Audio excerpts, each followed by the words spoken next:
শুনছেন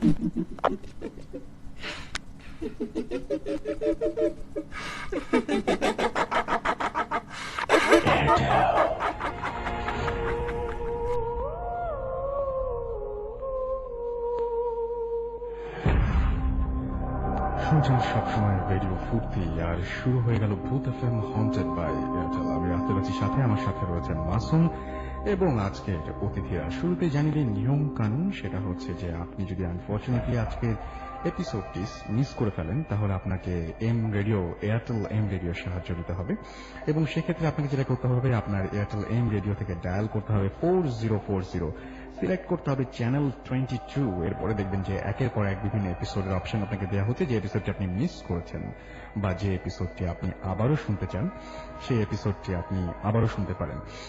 আর ভূত FM caller tune, ভূত এফএম টিউন যেটা রয়েছে, সেটাকে কলার টিউন বা মাই টিউন যদি আপনি করতে চান, তাহলে আপনি সহজে সেটা করতে পারবেন, যেটা এখন প্লে করা হচ্ছে। এটা ভূত এফএম টিউন। এটা আপনি আপনার টিউন করে ফেলতে পারেন জাস্ট একটা SMS পাঠানোর মাধ্যমে। ভূত এফএম টিউন কোডটা আপনাকে মনে রাখতে হবে, and the code is 92125, and একটা SMS পাঠিয়ে আপনি সেটা নিজের করে ফেলতে পারেন। জাস্ট টাইপ করুন সিটি স্পেস দিয়ে কোড নাম্বার লিখতে হবে আপনাকে 92125 এবং পাঠিয়ে দিতে হবে 3123 নাম্বারে। যদি আমাদের SMS করতে চান, তাহলে মোবাইলের মেসেজ অপশনে গিয়ে টাইপ করুন SHOUT শাউট স্পেস আপনার নাম স্পেস আপনার মেসেজ, পাঠিয়ে দিন 9840 নাম্বারে।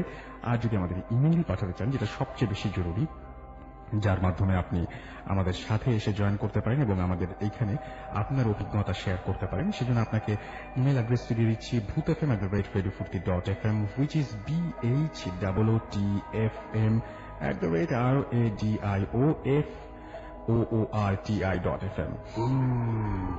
এই হচ্ছে আমাদের নিয়ম কানুন। আমাদের শুরুতেই আমি একটা কথা বলি যে গত সপ্তাহে আমরা বেশ কিছু ইমেল পেয়েছি এবং বেশ কিছু ইমেলের মধ্যে থেকে আমরা অনেকগুলো ইমেল এরকম দেখেছি যে অনেকেই বলছেন যে রোজার সময়, তার আগে বলি যে সবাইকে রমজানের শুভেচ্ছা। রমজান মাসে পরে এটা প্রথম ভূত এফএম হচ্ছে এবার 2012-তে যে রমজান মাস, সেই রমজান মাসের প্রথম ভূত এফএম, এবং অনেকেই হয়তো রোজা রাখছেন রেগুলার এবং আজকেও রাখবেন। তো অনেকেরই দাবি ছিল একটা, যে যদি এরকম হয় যে ভূত এফএম রাত 3টা পর্যন্ত চলে, তাহলে একদম সেহেরি টেহেরি করে তারপরে শুতে পারেন। আমাদেরও একদম খুবই খুবই খুবই ইচ্ছা ছিল যে এরকম কোন একটা কিছু করতে পারলে ভালোই হতো, যে 3টা পর্যন্ত আমরা শো চালালাম, তারপরে আপনারা সেহেরি খেয়ে ঘুমিয়ে পড়লেন। বাট প্রবলেম হয়ে যায় যারা আমাদের এখানে আসেন রেগুলার, যারা আমাদের এখানে প্রেজেন্ট থাকেন এবং আপনাদেরকে বিভিন্ন ধরনের এক্সপেরিয়েন্স উপহার দেন, তাদের জন্য অনেক বেশি প্রবলেম, কারণ তারা আপনাদের সাথে ঘটনা শেয়ার করে বাসায় গিয়ে তারপরে সেহরি খাবেন। তো এটা একটা খুব বড় প্রবলেম, সেজন্য আমরা পাচ্ছি না। গতদিনের আমরা ইমেল থেকে আমরা যে 4জনকে সিলেক্ট করি, তার মধ্যে থেকে একজনের একটা দুর্ঘটনার কারণে তিনি ঢাকার বাইরে রয়েছেন। তিনি আমাকে অবশ্যই SMS করে জানিয়েছেন যে তিনি ঢাকার বাইরে আছেন এবং তিনি নেক্সট উইকে আমাদের সাথে এসে যোগ দিবেন। তিনি নারায়ণগঞ্জে যেতে হয়েছে তাকে হঠাৎ করেই আজকে বিকেল বেলায়, তো তিনি সেটা জানিয়েছেন।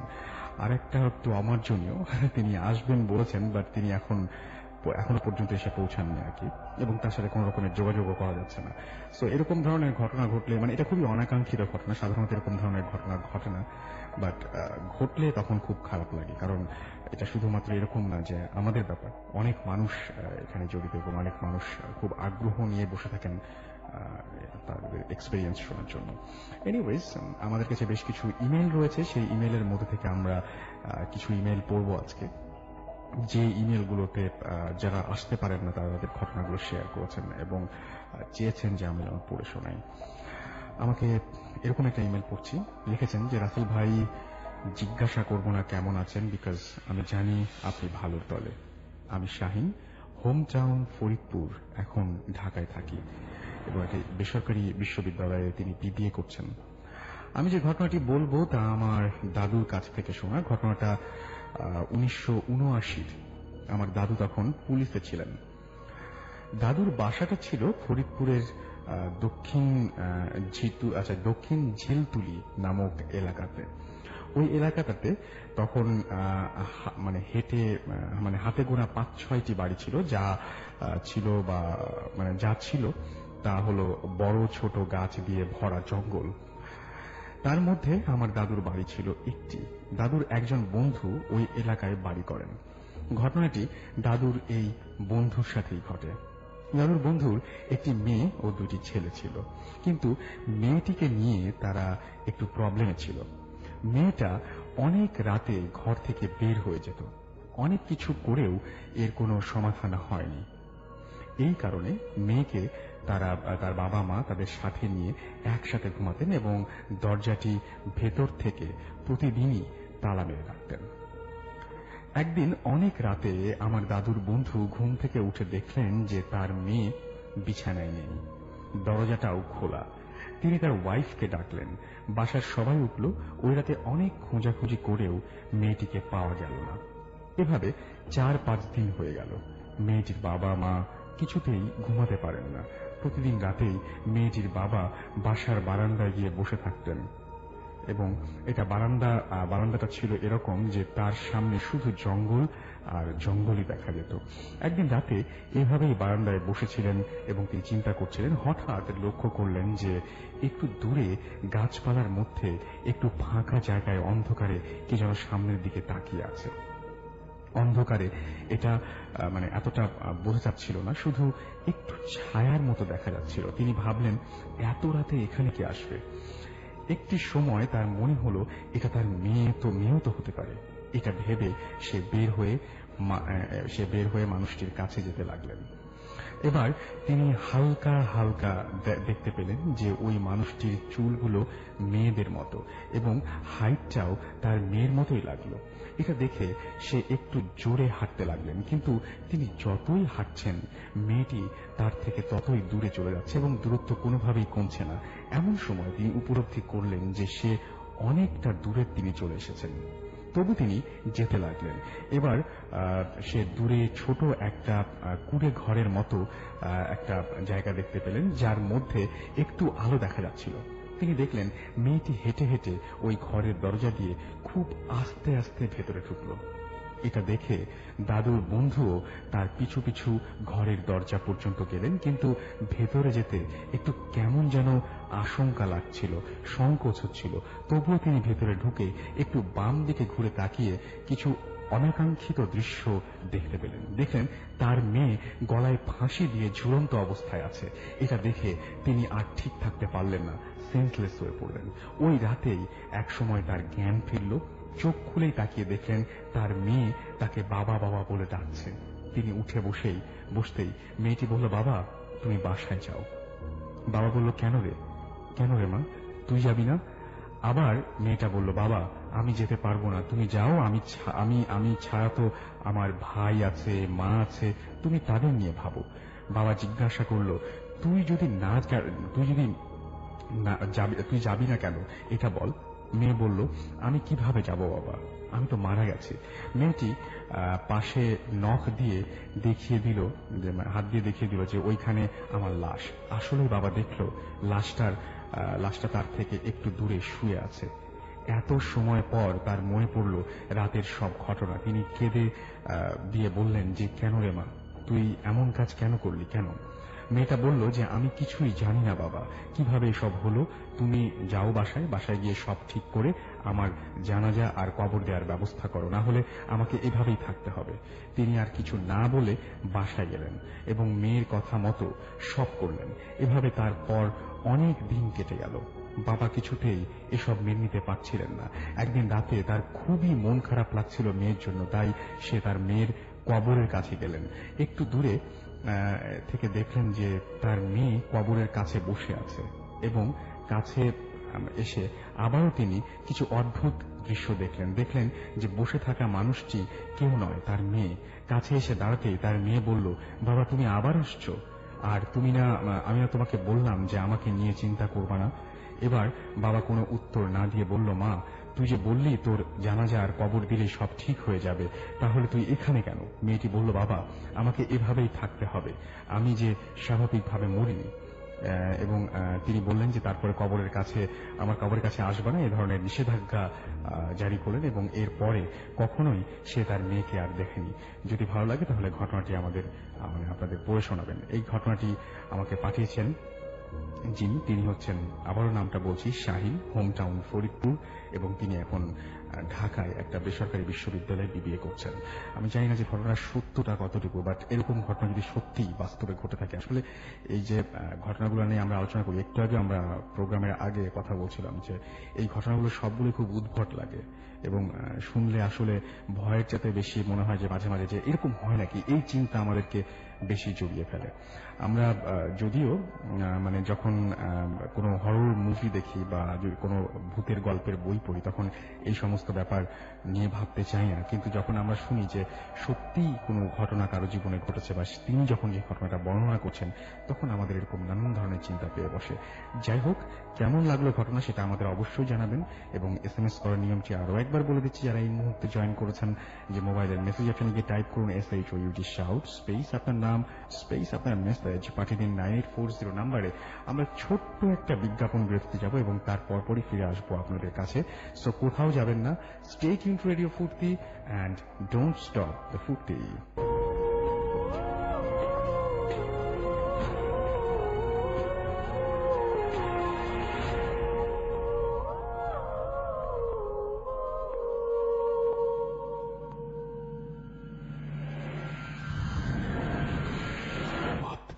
FM haunted by Airtel.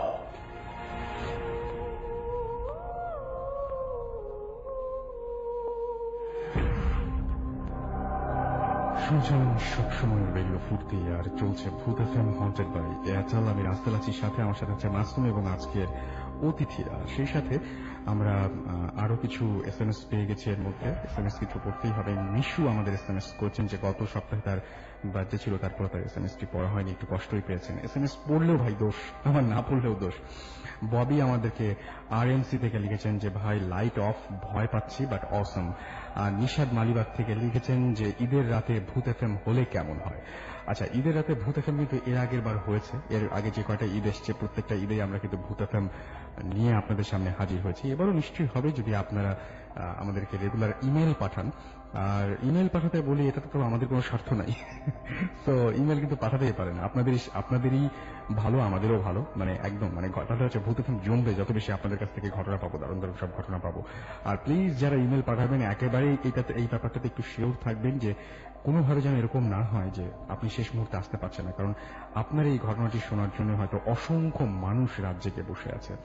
যাই হোক, আমার কাছে আরো কিছু SMS রয়েছে। আমাকে দীপলু মোহাম্মদপুর থেকে SMS করেছেন, মোহাম্মদ আলতাফ গাজী ছুকরা থেকে, খুলনা থেকে SMS করেছেন, সৌরভ ঘোষ যশোর থেকে SMS করেছেন, বনি আমাদের নাটোর থেকে SMS করেছেন, তাজ আমাদের SMS করছেন এবং SMS করেছেন আমাদেরকে মিশু, SMS করেছেন অলি ময়মনসিং থেকে, সুজন চট্টগ্রাম থেকে, মোহাম্মদ রিয়াদ হাসান আমাদের SMS করেছেন, SMS করেছেন আমাদেরকে লাখু, SMS করেছেন মেহেদি, অমিত এবং পিউ ঢাকা লোহাপুল থেকে, জুলি আমাদেরকে SMS করেছেন, এছাড়াও রাকিব আমাদের SMS করেছেন, SMS করেছেন সামি আমাদেরকে SMS করেছেন, দেখতে পাচ্ছি মোর্শেদা, এছাড়া আমাদের SMS করেছেন রকস্টার রোহিত, প্রিমা ফার্মগেট থেকে SMS করেছেন, মিতু মুগদা থেকে SMS করেছেন, পিঙ্কি রাজশাহী থেকে SMS করেছেন, নিশাত সাদি রাহি সিলেট থেকে SMS করেছেন। যাই হোক, আমরা আরো একটি ঘটনায় যাব, তবে আমরা বেশ কিছুদিন ধরে আমরা খালি সবসময় বলি যে সাউন্ড ফাইল পাঠান,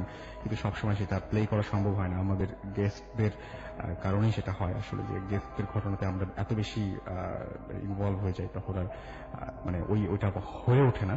বাট আজকে আমরা একদম রেডি আছি, আমরা এরকম একটা সাউন্ড ফাইল আপনাদেরকে শোনাবো। যারা সাধারণত দেশের বাইরে থাকেন তারা বেশিরভাগ ক্ষেত্রে সাউন্ড ফাইল পাঠান আমাদেরকে, এবং সেই সাউন্ড ফাইলগুলো আমরা প্লে করি। দেশের মধ্যেও যারা আসতে পারেন না কিন্তু নিজের কণ্ঠে বলতে চান, তারা আমাদেরকে রেকর্ড করে পাঠান। এখন তো রেকর্ড করা খুবই সহজ, মোবাইলের মাধ্যমে রেকর্ড করা যায়। সো আপনিও চাইলে এরকম ভাবে আমাদেরকে রেকর্ড করে আপনার ঘটনা পাঠাতে পারেন। সেরকম একটা সাউন্ড ফাইলে আমরা সরাসরি চলে যাচ্ছি এখন।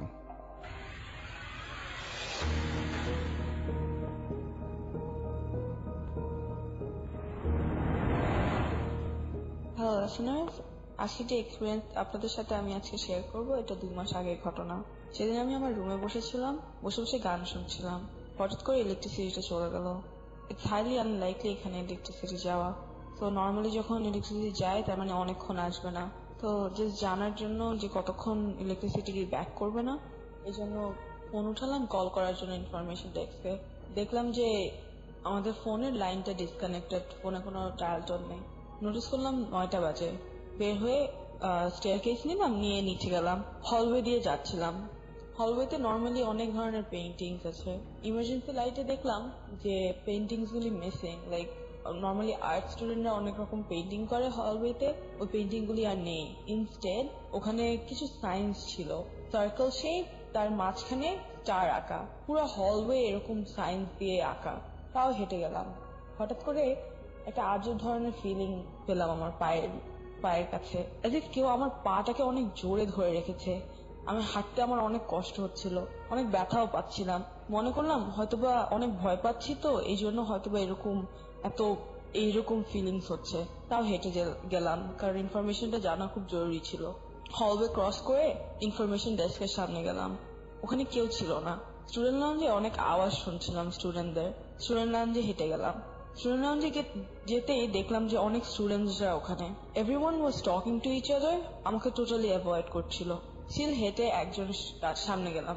মেয়েটাকে যে জিজ্ঞেস করলাম, hi, do you know when the electricity is going to be back? আমার দিকে তাকিয়ে এত জোরে চিৎকার করে উঠলো, বললো যে get out of this room right now, what are you doing here, you are not suppose to be here. ভয় পেয়ে গেলাম।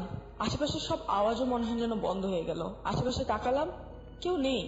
মেয়েটার দিকে তাকাতেই দেখলাম মেয়েটাও নেই। ভয় পেলাম, অনেক ভয় পেলাম। বসে পড়লাম। কতক্ষণ বসে থাকতেই একটা সিকিউরিটি গার্ড আসলো, এসে জিজ্ঞেস করলো যে what I was doing in that room. It was 1 AM in the morning. আমি আরো ভয় পেয়ে গেলাম। আমি 10 মিনিট আগে আসলাম, এত তাড়াতাড়ি 1 AM কিভাবে হয়ে গেল? তারপর জিজ্ঞেস করলাম যে আমি তো ইলেকট্রিসিটির কথা জানতে এসেছিলাম, যে কখন ইলেকট্রিসিটি ব্যাক করবে। আমার দিকে তাকিয়ে বলল যে ইলেকট্রিসিটি তো কখনো যায়নি। আমি সিকিউরিটি গার্ডের কথায় আরো অবাক হয়ে গেলাম।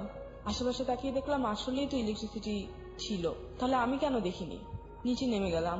যে ইনফরমেশন ডেস্কে যেয়ে দেখলাম যে গার্ডরা ওখানে আছে। ওদেরকে যে জিজ্ঞেস করলাম যে আমি যখন আগে এসেছিলাম তখন ওরা কেন ওখানে ছিল না। উত্তরে বলল যে আমরা তো সবসময় এখানে থাকি, 24/7 এখানে গার্ড দিই। আমি ভয় পেয়ে নিচে নেমে গেলাম, হলওয়েতে গেলাম। হলওয়েতে যে সাইনগুলি দেখেছিলাম ওই সাইনগুলি এখন আর নেই। ওখানে পেইন্টিং ছিল আগের মতন। আরো অবাক হলাম, হয়ে রুমের দিকে দৌড় মারলাম। রুমে ঢুকতে রুমমেটকে বললাম পুরো ঘটনাটা। ওকে পুরো ঘটনাটা এক্সপ্লেন করার পর ও আমাকে একটা পেন আর একটা পেপার দিল। বললো যে সাইনগুলি একটু আঁকো তো আমার জন্য। আমি সাইনগুলি আঁকতে ও বললো যে এই সাইনগুলো তো নর্মালি যখন ব্ল্যাক ম্যাজিক করা হয় তখন আঁকা হয়। আমি আরো ভয় পেলাম। রুমে যেয়ে বসলাম, অনেক কনফিউজ ছিলাম। পায়ের দিকে তাকাতে দেখি যে আমার পায়ের মধ্যে লাল, মানে সব scratch marks, as if like আমার পাকে কেউ জোর করে ধরে রেখেছিল, এই জন্য লাল দাগ হয়ে গেছে এবং স্ক্র্যাচ মার্কস হয়ে গেছে। বুঝতে পারছিলাম না কি হয়েছে। ধরলাম সবই ভুল, সবই আমি হ্যালুসিনেট করেছি। আমি 9টা যে দেখেছি সেটাও হ্যালুসিনেট, 10 মিনিট যে ভেবেছি ওটাও হ্যালুসিনেট করেছি। বাট ওই স্ক্র্যাচ মার্কগুলি কিভাবে এসেছে? I still don't have answers to any of this questions. কারো কাছে যদি একটা এক্সপ্লেনেশন থাকে আমি অনেক খুশি হব জান। Thank you.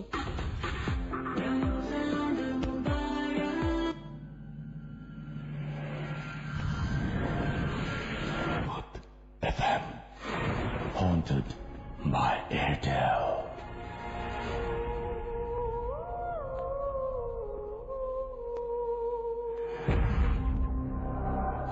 শুনছেন সবসময় রেডিও ফুর্তি অ্যান্ড চলছে ভূত এফএম হন্টেড বাই এয়ারটেল। একদম ঠিক বলেছেন। অসংখ্য এসএমএস আসছে যে এটা আগে শোনানো হয়েছে। আমি মাসুমকে এটাই বলছিলাম, বাট এটা মাসুমের মিস্টেক ছিল। আসলে দুটাই ফিমেল ভয়েস ছিল, একটা ছিল খুলনার সম্ভবত। মাসুমের অনেকগুলো ফাইল জমে যাওয়ার কারণে এই ভুলটা হয়েছে। সো মাসুম কি সরি মাসুম সরি বলেছে। আমরা পরবর্তীতে সেই ঘটনাটা আপনাদের শোনাবো। যাই হোক, কিছুক্ষণের মধ্যে আমরা আমাদের যে রেকর্ড ফাইলটা আছে সেই ফাইলটাতে চলে যাব এবং আমরা এখন আপাতত ঘটনায় চলে যাই। এবং আমাদের সাথে একজন গেস্ট আছেন, তার কাছে আমরা ঘটনায় চলে যাচ্ছি। আচ্ছা, আপনার নামটা একটু বলবেন ভাই please. This track was downloaded from FusionBD.com.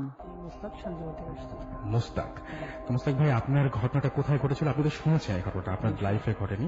তার আগে আমি আপনার কাছে একটা ইন্টারেস্টিং একটা ব্যাপার নিয়ে আলোচনা করতে চাই। আপনি বলছিলেন আমাকে একটু আগে যে আপনাদের বাসায় কোন একটা কাজের মেয়ে আছেন, জি, এবং সেই কাজের মেয়ে আমাদের এখানকার সম্পর্কে কি বলেছেন আমি তো শুনে খুবই ঠান্ডা। আমি আপনাকে আমিও অনেক অবাক হয়েছি আসলে। উনি বলছে যে কাজের মেয়েটা ভাইয়া যে আপনাদের এখানে কোন একটা গেস্ট আসছিল, উনি মানুষের রূপ নিয়ে আসছে, বাট উনি একজন জিন।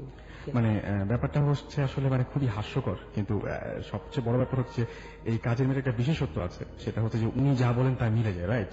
উনি জায়নামাজে বসে সবকিছু বলেন। হ্যাঁ, মোটামুটি জায়নামাজে বসে বলেন, এবং আপনাদের পরিবারের অনেক সমস্যা তিনি সমাধান করেছেন, অনেক কিছু তিনি গেস করে বলতে পেরেছেন। guess করে বলতে এবং আপনি বলছিলেন যে আপনি ভূতে ফেমে আজকে এসেছেন, তাকে বলে আসেননি, বাট কেউ যদি জিজ্ঞেস করে তাহলে বলতে পারবে যে আপনি আজকে এখানে আছেন, সেটা অন এয়ার আসার আগেই, জি, রাইট?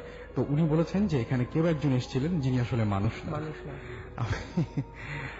এরকম মানে আমি আমার জানা মতে, মাসুমের জানা মতে এখানে যারা আসছিলেন তারা সবাই মানুষ, কিন্তু তিনি এই কথা কেন বলেছেন আই ডোন্ট নো। আপনি তার কাছ থেকে আরেকটু মানে শুনবেন যে কেন এই কথাটা বলেছেন এবং কবে ঘটনাটা ঘটেছিল তিনি যদি বলেন, তাহলে আমরা ওই দিনের রেকর্ড শুনে আমরা ওই রেকর্ডটা, বা যদি তার নাম বলতে পারেন তাহলে আরো ভালো। আমরা সমস্ত লিসনারদের সবাইকে বলছি যে আপনারা অপেক্ষা করুন, যদি আমরা এটা বের করতে পারি ডেফিনেটলি আমরা সেই রেকর্ডটা আপনাদের আবার শোনাবো, এবং ভদ্রলোকে আবার বা ভদ্র মহিলাকে আবারও ডেকে নিয়ে এসে আপনাদের সামনে হাজির করার চেষ্টা করবো। চলে যাই আপনার ঘটনায়। জি, আমার ঘটনাটা ঘটেছিল আমার একটা ফ্রেন্ডের মামার সাথে অ্যান্ড ওনার একটা ফ্রেন্ডের সাথে। তো ঘটনায় চলে যাই। ঘটনা ঘটেছিল আপনার ওনার কোনো একটা কাজে নওগাঁ গিয়েছিলেন। ওখান থেকে রাত আনুমানিক 3টার দিকে মামার ফ্রেন্ড আসতেছিলেন মাইক করতে করে। তো আপনার হাইওয়েতে আসার সময় ওনারা হঠাৎ দেখতে পান যে একটা মহিলা মেয়ে দাঁড়ায় আছে। আচ্ছা, তো মামার ফ্রেন্ডটা গাড়ি ড্রাইভ করতেছে, মামার পাশে ছিল বসে আছে। দেন মামার ফ্রেন্ড বলে যে দেখি একটা মেয়ে দাঁড়িয়ে আছে, অথবা কোনো প্রবলেম হয়েছে এত রাত্রে। মামা বলতেছে না, এগুলো দরকার নেই, কোনো প্রবলেম হতে পারে আমাদের। তখন মামার ফ্রেন্ড বলছে না, আমরা দেখি হয়তোবা কোনো প্রবলেম। তখন উনি গাড়ি আর ব্যাক করে মেয়েটা কাছে গেছে। যাওয়ার পরে উনি দেখেন যে এটা মেয়ে না, এটা মহিলা, আনুমানিক 40 থেকে 45 ইয়ার্স হবে। তখন ওনার গাড়ি থেকে নেমে ওনাকে বলছে যে আপনার প্রবলেম কি, এত রাত্রে এখানে কেন? দেন উনি কথা না বলে ফুপিয়ে কান্না করছে। করার পরে মামা বলছে মামার ফ্রেন্ডকে যে আমরা যাই, এখান থেকে কোনো প্রবলেম হইতে পারে। আমার ফ্রেন্ড বলতেছে যে না, ইনি হয়তো কোনো প্রবলেম পড়ছে, আমরা নাকি হেল্প করা দরকার। তখন হঠাৎ করে মহিলাটি আপনার রাস্তা থেকে নেমে বিলের দিকে হাঁটতেছে। তখন মামা ফ্রেন্ডকে বলতেছে না, এর পিছিয়ে যাওয়ার দরকার নেই, আমাদের প্রবলেম হইতে পারে। তখন মা বলছে না, আমাদের যাই, দেখি কি হয় আসলে। তখন একটু দূরে যাওয়ার পরে মানে একটা মানে কোল থেকে একটা বাচ্চা দেখাইছে, বাচ্চাটা সাদা কাপড় দিয়ে পেঁচানো, বাচ্চাটা মানে মারা গেছে, এরকম একটা বাচ্চা। তখন উনি বলছে, মা ফ্রেন্ড বলছে মহিলাকে যে আপনি কেন, কি হয়েছে আপনার, আমাদের বলেন। উনি কথা না বলে জাস্ট কান্না করছে। তখন মামা বলছে ফ্রেন্ডকে যে আমরা যাই এখান থেকে, আমাদের প্রবলেম কিন্তু হবে। তখন উনি বলছে না, প্রবলেম হবে না, দেন একে আমাদের হেল্প করা উচিত। তখন উনি মহিলাকে নিয়ে মাইকেল পিছনে সিটে বসে উনি গাড়ি আবার স্টার্ট করছে।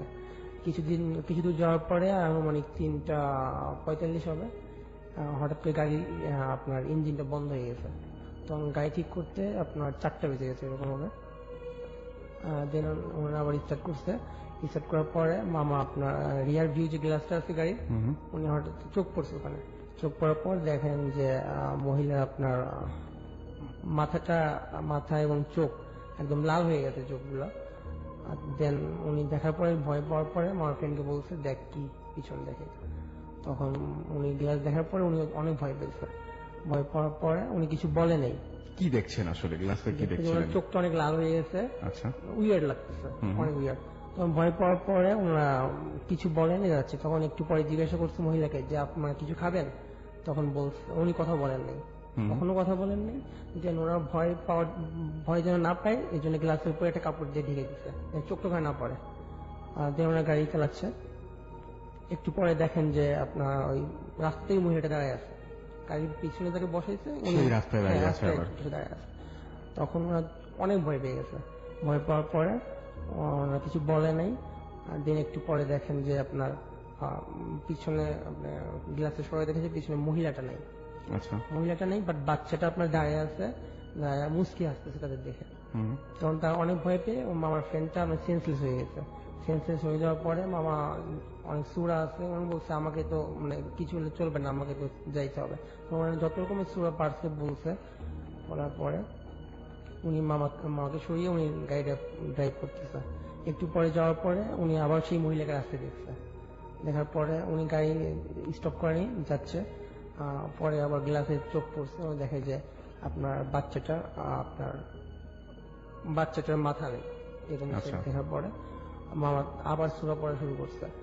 বক্তব্য যাচ্ছে আপনার একটু পরে আমার মামা পিছন থেকে শুনতে পাচ্ছে যে আপনার হাড় মানে চিবাইলে যেরকম সাউন্ড আসে কর্মর, সেরকম সাউন্ড আসছে পিছন থেকে।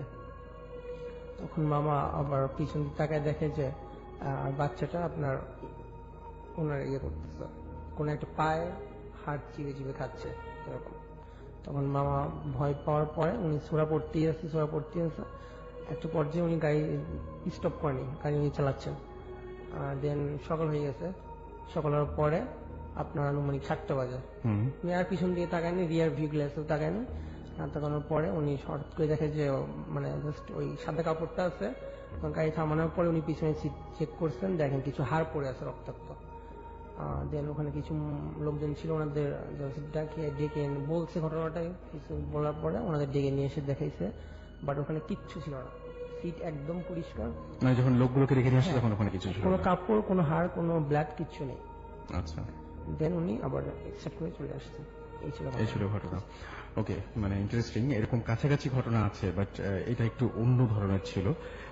সো এটা অনেক ভালো লেগেছে আমাদের। যাই হোক, আমাদের কাছে দেখছি যে শাফি মানিকগঞ্জ থেকে SMS করেছেন। তিনি বলেছেন যে আমার আচ্ছা 100তম পর্ব পূর্ণ হলো।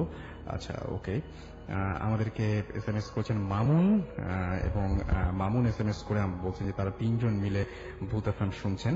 আমাদেরকে জাহিদুল ইসলাম বাগেরহাট থেকে SMS করেছেন, মিম রাজশাহী থেকে SMS করেছেন, হিমেল আমাদের SMS করেছেন সুস্মিতা বণিক। এছাড়াও SMS করেছেন আমাদেরকে সোহাগ খান, SMS করেছেন স্মার্ট বয় শুভ, SMS করেছেন ফয়সাল যাত্রাবাড়ি থেকে, আকরাম হোসেন আমাদেরকে রূপসা খুলনা থেকে SMS করেছেন, বশির প্রথমবারের মতো SMS করেছেন, আজিব আমাদেরকে SMS করেছেন মানিক, SMS করেছেন সুমন, SMS করেছেন মাহিরা, এবং SMS করেছেন ফজলুর, SMS করেছেন FB বিপ্লব।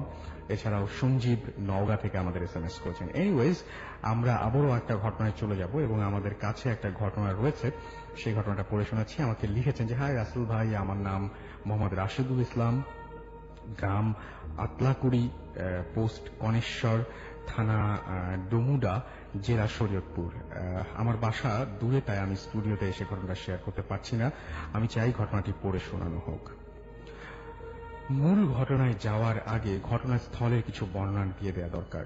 এটি শরীয়তপুর জেলার ডুমুডা থানার ধানকাঠি ইউনিয়নের পৈতকাঠি নামক গ্রামের। এই গ্রামের মধ্য দিয়ে মডের হাট এলাকায় একটি পিচ করা রাস্তা আছে, যেটি দিয়ে বাস, ট্রাক ছাড়া অন্য ছোট যানবাহন চলাচল করে। এই রাস্তার পাশে একটি জিম গাছ আছে, যাকে ঝরঝরে জিম গাছ বলা হয়। এটি সাইজ অনেক বড়। এই জিম গাছ নিয়ে অনেক ঘটনা আছে, যেমন ভর দুপুর বেলা কিংবা রাতে কেউ টিফিন বক্সে খাবার নিয়ে ওই গাছতলা দিয়ে গেলে গন্তব্যে পৌঁছার পর দেখতো বক্সে খাবার নেই। এ ধরনের ঘটনা প্রায় ঘটতো। এছাড়া এক রিকশাওয়ালা 2জন যাত্রী নিয়ে ওই রাস্তা দিয়ে যাচ্ছিল। যাত্রী এবং রিকশাওয়ালার মধ্যে কথা হচ্ছিল। ওই জিম গাছ তলায় যাওয়ার পরে রিকশাওয়ালা পেছনে যাত্রীর কোনো সাড়া পাচ্ছিল না, তাই সে পেছনে ফিরে তাকালো, কিন্তু সে পেছনে কোনো যাত্রী দেখতে পেল না, এবং একটি অদৃশ্য থাপ্পড় তার কানে এসে পড়ে। সে অবাক হলো যে রিকশায় কোনো যাত্রী নেই, তাহলে তাকে থাপ্পড় মারল কে? সেই রিকশাওয়ালা এখনো কানে শুনতে পায় না। ওই রাস্তা দিয়ে বেশি রাত্রে কেউ গেলে তার সাথে কিছু না কিছু ঘটে। এবার আসা যাক মূল ঘটনায়। একদিন আমি, আমার বন্ধু পারভেজ, মডের হাট নামক জায়গায় কনসার্ট হচ্ছিল, তো আমরা কনসার্ট দেখতে গেলাম। কনসার্ট শেষ হলো রাত 12টায়। আমাদের মাথায় ছিল না যে আমরা কিভাবে বাড়ি যাব। যা হোক, কনসার্ট শেষে বেলুন বিক্রেতার কাছ থেকে দুজনে দুটো বেলুন কিনলাম। আমরা বাড়ি ফেরার জন্য রিক্সা খুঁজছিলাম, কিন্তু কেউ আসতে রাজি হচ্ছিল না।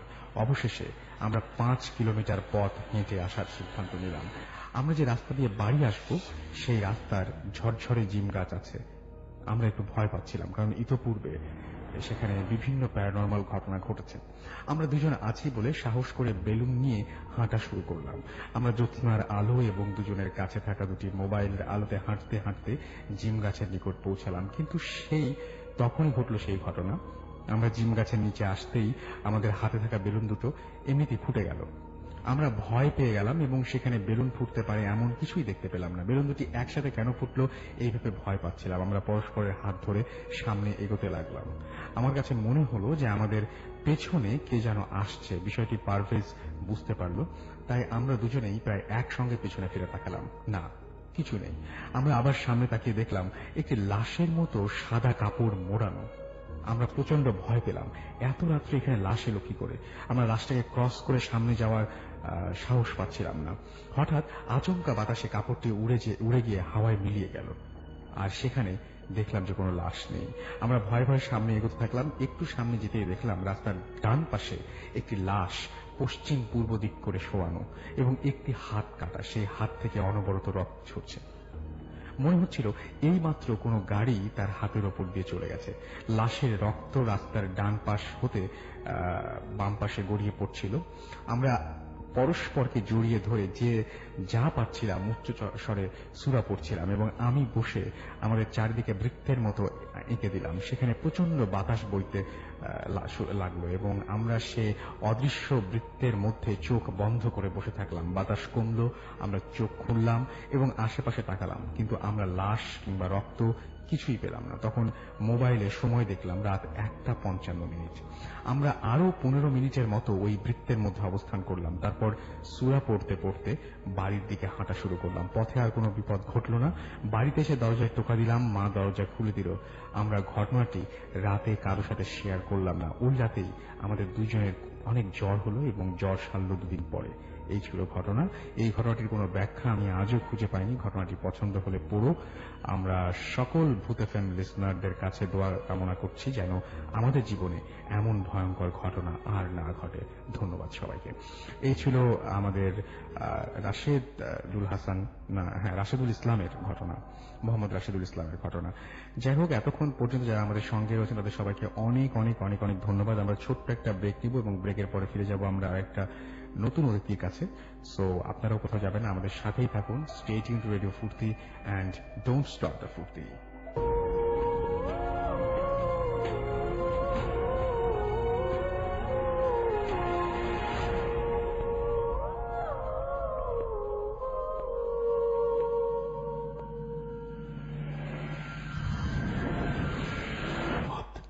FM, haunted by Airtel.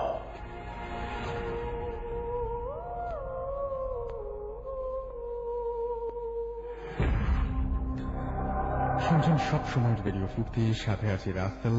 চলছে ভূত এফএম হন্টেড বাই এয়ারটেল। আমার সাথে আছে মাসুম এবং আজকের অতিথিরা আমি দেখতে পাচ্ছি যে সবুজ আমাদের এসএমএস করছেন, সৈকত এসএমএস করছেন, শিবলি এসএমএস করছেন, কণিকা ময়মনসিং থেকে, রাইসা নরসিংদী থেকে, ইমন ভোলা থেকে, আধরিকা আমাদের এসএমএস করছেন, আদাবর থেকে উজ্জ্বল আমাদের এসএমএস করেছেন আরিফ বরিশাল থেকে, লিটন ময়মনসিং থেকে, খুলনা থেকে এসএমএস করেছেন আমাদেরকে ফারুক, এছাড়াও মাসুদ পারভেজ চট্টগ্রাম থেকে এসএমএস করেছেন, রাফি আমাদের এসএমএস করেছেন, চম্পা আমাদেরকে খুলনা থেকে এসএমএস করেছেন, খুলনা মেডিকেল কলেজ থেকে, এছাড়াও SKD পানু আমাদের এসএমএস করেছেন টাঙ্গাইল থেকে, সিনথিয়া ময়মনসিং থেকে, শিহাব আমাদের এসএমএস করেছেন আইইউবি থেকে, এছাড়াও আমাদেরকে SM রুবেল এসএমএস করেছেন আনিস খুলনা থেকে, এছাড়াও আমাদেরকে রিদওয়ান এসএমএস করেছেন সোনারগা থেকে। আমরা চলে যাব ঘটনায় এবং আমাদের পরবর্তী গেস্টের কাছে আমরা যাব। আপনার নামটা একটু প্লিজ বলবেন। জি, আমি রবিন, আমি মিরপুর থেকে। আপনার ঘটনা চলে যান। হ্যাঁ, একদম সরাসরি। ঘটনাটি আমি শুনেছি আমার বাবা মা থেকে। এটা হয়েছিল 1986 সময়। এটা আমার ফুপুর বাড়ি সিঙ্গারাত, সেখানকার ঘটনা। তো সেখানে একবার এক ছেলে ছিল কামাল নামের। কামাল সিঙ্গারাত কলেজে পড়তে এসেছিল। তার বাবা মা ওখানে থাকতো না দেখে সে ওখানে একটা বাসা ভাড়া নিয়েছিল ওইখানে। তো বাসাটা ভাড়া নেওয়ার পরে যেটা দেখলো যে বাড়িওয়ালা ঢাকা থাকতো, কিন্তু বাসাটা খেয়াল নিত প্রতিবেশী। তো প্রতিবেশী থেকে নেওয়ার পরে বাসার ভিতরে সে ঢুকে দেখে যে বাসাটা অনেক সাজানো। আপনার বিছানা, drawing table, dining table, dressing table সবই আগে থেকে আছে, ওয়ার্ড্রোব ছিল। তো সে বাসাটা চেক করলো ভালো করে। ওয়ার্ড্রোবের ভিতরে চেক করে দেখা পরে সে দেখে যে ওয়ার্ড্রোবের ভিতরে আপনার লাল শাড়ি আর লাল ব্লাউজ অনেকগুলি। এখন ব্লাউজটা দেখে সে একটু অবাক হলো যে ব্লাউজে সবকিছু ঠিক আছে, কিন্তু হাতাগুলি অস্বাভাবিক ভাবে চিকন, অনেক শুকনা। সে এটা দেখে সে আর কিছু ভাবলো না, সে বন্ধ করে রেখে দিল। সে ভাবতেছিল যে হয়তো এটা বাড়িওয়ালার কারো হবে। তো এরপরে সে রাত্রেবেলা যখন ঘুমোতে যায় তখন বালিশের নিচে হাত দিয়ে দেখে যে হঠাৎ করে দুইটা লিচু ছিল এখানে। তো সে এটা দেখে আরেকটু অবাক হলো যে কেউ তো বাসায় নেই, কিন্তু কে রাখলো এটা। তো তাও সে লিচু দুটাকে আপনার বিছানা পাশে রেখে দিল। তো সকালে আবার সে কলেজ করে তারপরে একটা টিউশনি পেলো। টিউশনি করে যখন সন্ধ্যাবেলা রাত্রে আসে, বাসাটা ঢোকার পরে দেখে যে বাসাটা খুবই পরিষ্কার। যেহেতু সে সারাদিন ছিল না, পরিষ্কার করার কেউ ছিল না, তাও পরিষ্কার। সে এরকম করে রাত্রে যখন আবার ঘুমাতে যায়, আবার সে দেখে যে তার বালিশের নিচে আবার এবার দুইটা আঙ্গুর। সে আরো অবাক হয় যে এটা কোত্থেকে আসছে। তাও সে কিছু না বলে সে আবার ঘুমিয়ে যায়। সকালে আপনার কলেজে যায়, কলেজে পরে টিউশন করে স্বাভাবিক আবার রাত্রে যখন আসে, এবার দেখে যে তার ঘরের ভিতরে আমের এক ঝুড়ি। সে এটা দেখে একটু আরো অবাক হয় যে আমের ঝুড়ি এটা আবার কোত্থেকে আসলো, এটা কি প্রতিবেশী রাখতে পারে, এ ভেবে সে আর কিছু বলেনি। তো রাত্রেবেলা এবার ঘুমাতে যায়, সে দেখে যে এবার দুটো জাম। এখন তার জামের প্রতি একটু লোভ ছিল বেশি। তো সে দেখে সে জাম খাওয়ার পরে রাতে ঘুমিয়ে যায়। ঘুমানোর পরে সকালে উঠে আবার স্বাভাবিক দিন কাটার পরে সেদিন যখন সন্ধ্যাবেলা বাসায় ফিরে, এবার দেখে যে দুটো আমের ঝুড়ি। সে এটা দেখে আরো অবাক হয় যে একটা ছিল আগে, এখন আবার দুটো কোথেকে আসলো। কিন্তু সে গোসল করার পরে যখন বেরিয়ে আসে তখন দেখে আমের ঝুড়িগুলি আর নেই এখানে। এরপরে সে রাত্রেবেলা যখন ঘুমাতে যায়, এবার সে বালিশের নিচে কোনো কিছুই পেল না, কোনো ফল পেল না। এর কারণ সে জানতে পারলো না। রাত্রেবেলা ঘুমানোর পরে ঠিক রাত 1-2টার সময় হঠাৎ করে সে একটু চোখ খুলে দেখে যে ড্রেসিং টেবিলে কে যেন বসে আছে, একটা ছায়ার মতো সে দেখতে পেল। আর আয়না দিয়ে তার দিকে তাকিয়ে আছে, আর চোখ দুটো আপনার টানা টানা ছিল, অস্বাভাবিক রকম ছিল একটু। এটা দেখে সে একটু ভয় পেল। আর সাথে সাথে দেখে যে সে যে বসে আছে ড্রেসিং টেবিলে, সে ওয়ার্ড্রোবের দিকে হাত দিয়ে ওয়ার্ড্রোবকে না ধরে সেখান থেকে আপনার লাল শাড়ি আর লাল ব্লাউজটা বের করে নিচ্ছে। সে চুপ করে আপনার চোখ বন্ধ করে আরো ঘুমানোর চেষ্টা করলো। সে ভাবতেছিল হয়তো এটা কোনো দুঃস্বপ্ন, কিন্তু ঠিক একটু পরে আপনার তার গায়ে আপনার এমন লাগছিল যে কে যেন পাখা দিয়ে বাতাস করছে। সে এটা ফিল করার পরে সে যখন চোখ খুলে দেখে তার সামনে একটা মেয়ে দাঁড়ানো, লম্বা চুল, মেয়েটি দেখতে অনেক কালো, আর মেয়েটি হাতগুলি অস্বাভাবিক চিকন ছিল আর লম্বা ছিল, আর মেয়েটি নাকটা অনেক টানা ছিল। সে এটা দেখে অনেক ভয় পেয়ে যায়। সে এটা দেখার পরে একদম চোখ বন্ধ করে শক্ত হয়ে যায়। সকালবেলা হওয়ার সাথে সাথে সে নিজের গ্রামের বাড়ি চলে যায়। সবকিছু নিয়ে গ্রামের বাড়ি যাওয়ার পরে তার মা বাবা জিজ্ঞেস করে যে হঠাৎ করে তুমি কলেজ ছেড়ে এখানে কি ব্যাপার, কোনো ছুটি আসছে নাকি কিছু? তখন সে বলেছিল যে না, কিছু হয়নি, আমার অনেক খারাপ লাগতেছিল তাই আমি এসে বললাম। ঠিক সে রাত্রে সে ঘুমানোর সময় তার খালাতো ভাইকে নিয়ে ঘুমায় তার চালের ঘরের ভিতরে। তো রাত 1-2টার সময় খালাতো ভাই হঠাৎ করে সে বুঝতে পারে যে ঘরের মধ্যে তাদের দুজন ছাড়া আরেকজন কে যেন ঢুকলো। তো সে যখন চোখ খুলে দেখে, সে দেখে যে একটা মেয়ে লাল রঙের শাড়ি পরা, সে মেয়েটা তার ভাইকে বাতাস দিচ্ছে আবার। আর মেয়েটা দেখতে অনেক বিশ্রী ছিল। সে এটা দেখে অনেক জোরে একটা চিৎকার দেয়। চিৎকার দেওয়ার সাথে সাথে সে চোখ বন্ধ করে চিৎকার দিতে থাকে, আর হঠাৎ করে চাল ভাঙার একটা আওয়াজ আসে। আর এদিকে প্রতিবেশী যারা ছিল তারা সবাই তাদের দরজার মধ্যে ধাক্কাতে থাকে, দরজা খোলো, কিন্তু কেউ খুলতেছিল না, কারণ সে ভয়ে উঠতে পারছিল না। তো দরজাটা ভেঙে দেওয়ার পরে যা দেখে যে খালাতো ভাইটা আপনার ভয়ে রুমে এক কোণার মধ্যে বসে চিল্লাচ্ছে, আর ঘরের চালটা নেই। 3 দিন ধরে তার ভাইকে খোঁজা হয়, কিন্তু তার ভাইকে পাওয়া যায় না।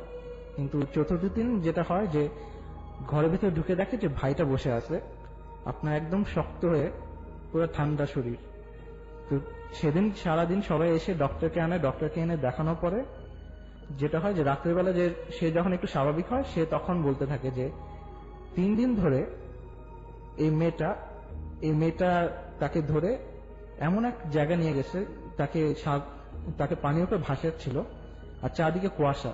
This track was downloaded from FusionBD.com. আর মেয়েটাও তাকে বলছিল যে আমি একটা পড়ি, আর তুমি যেহেতু আমার দেওয়া জামটা খেয়েছো, তুমি আমার, আর তোমাকে আমার সাথে জীবন কাটাতে হবে এখন। এটা বলে তাকে অনেক অনুরোধ করতেছিল যে চলো তুমি আমার সাথে চলো, আমি তোমাকে তুমি যা চাও সব দিব।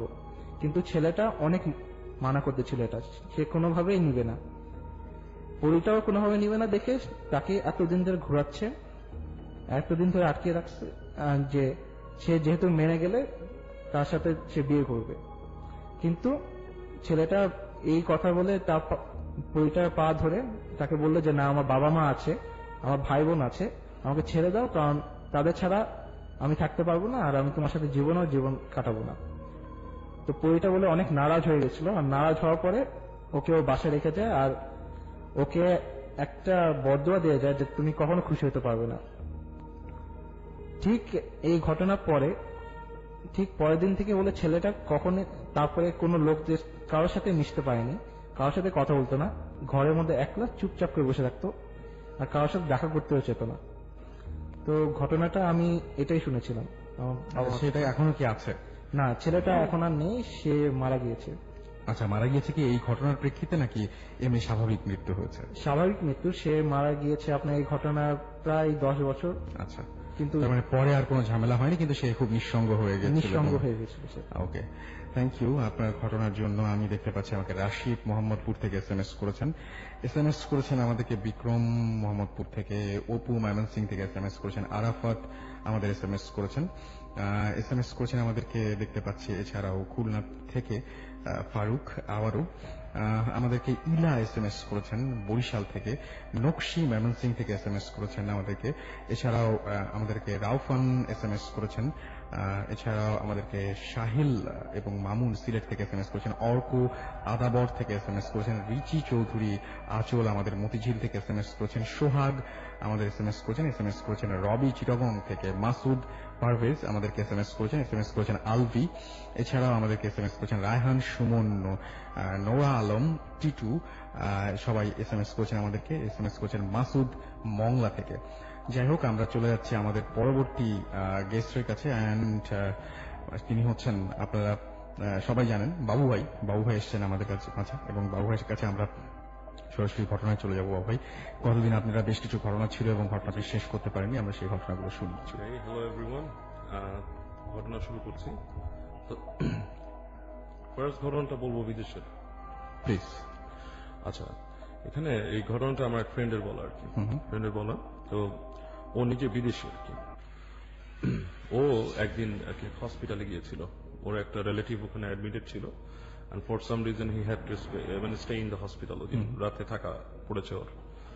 তো মাঝরাতের দিকে আর কি, ওকে, রাত তখন মাঝরাত না পরে আর কি 2-3টা সকাল আর কি, তখন যে বলে গভীর রাত।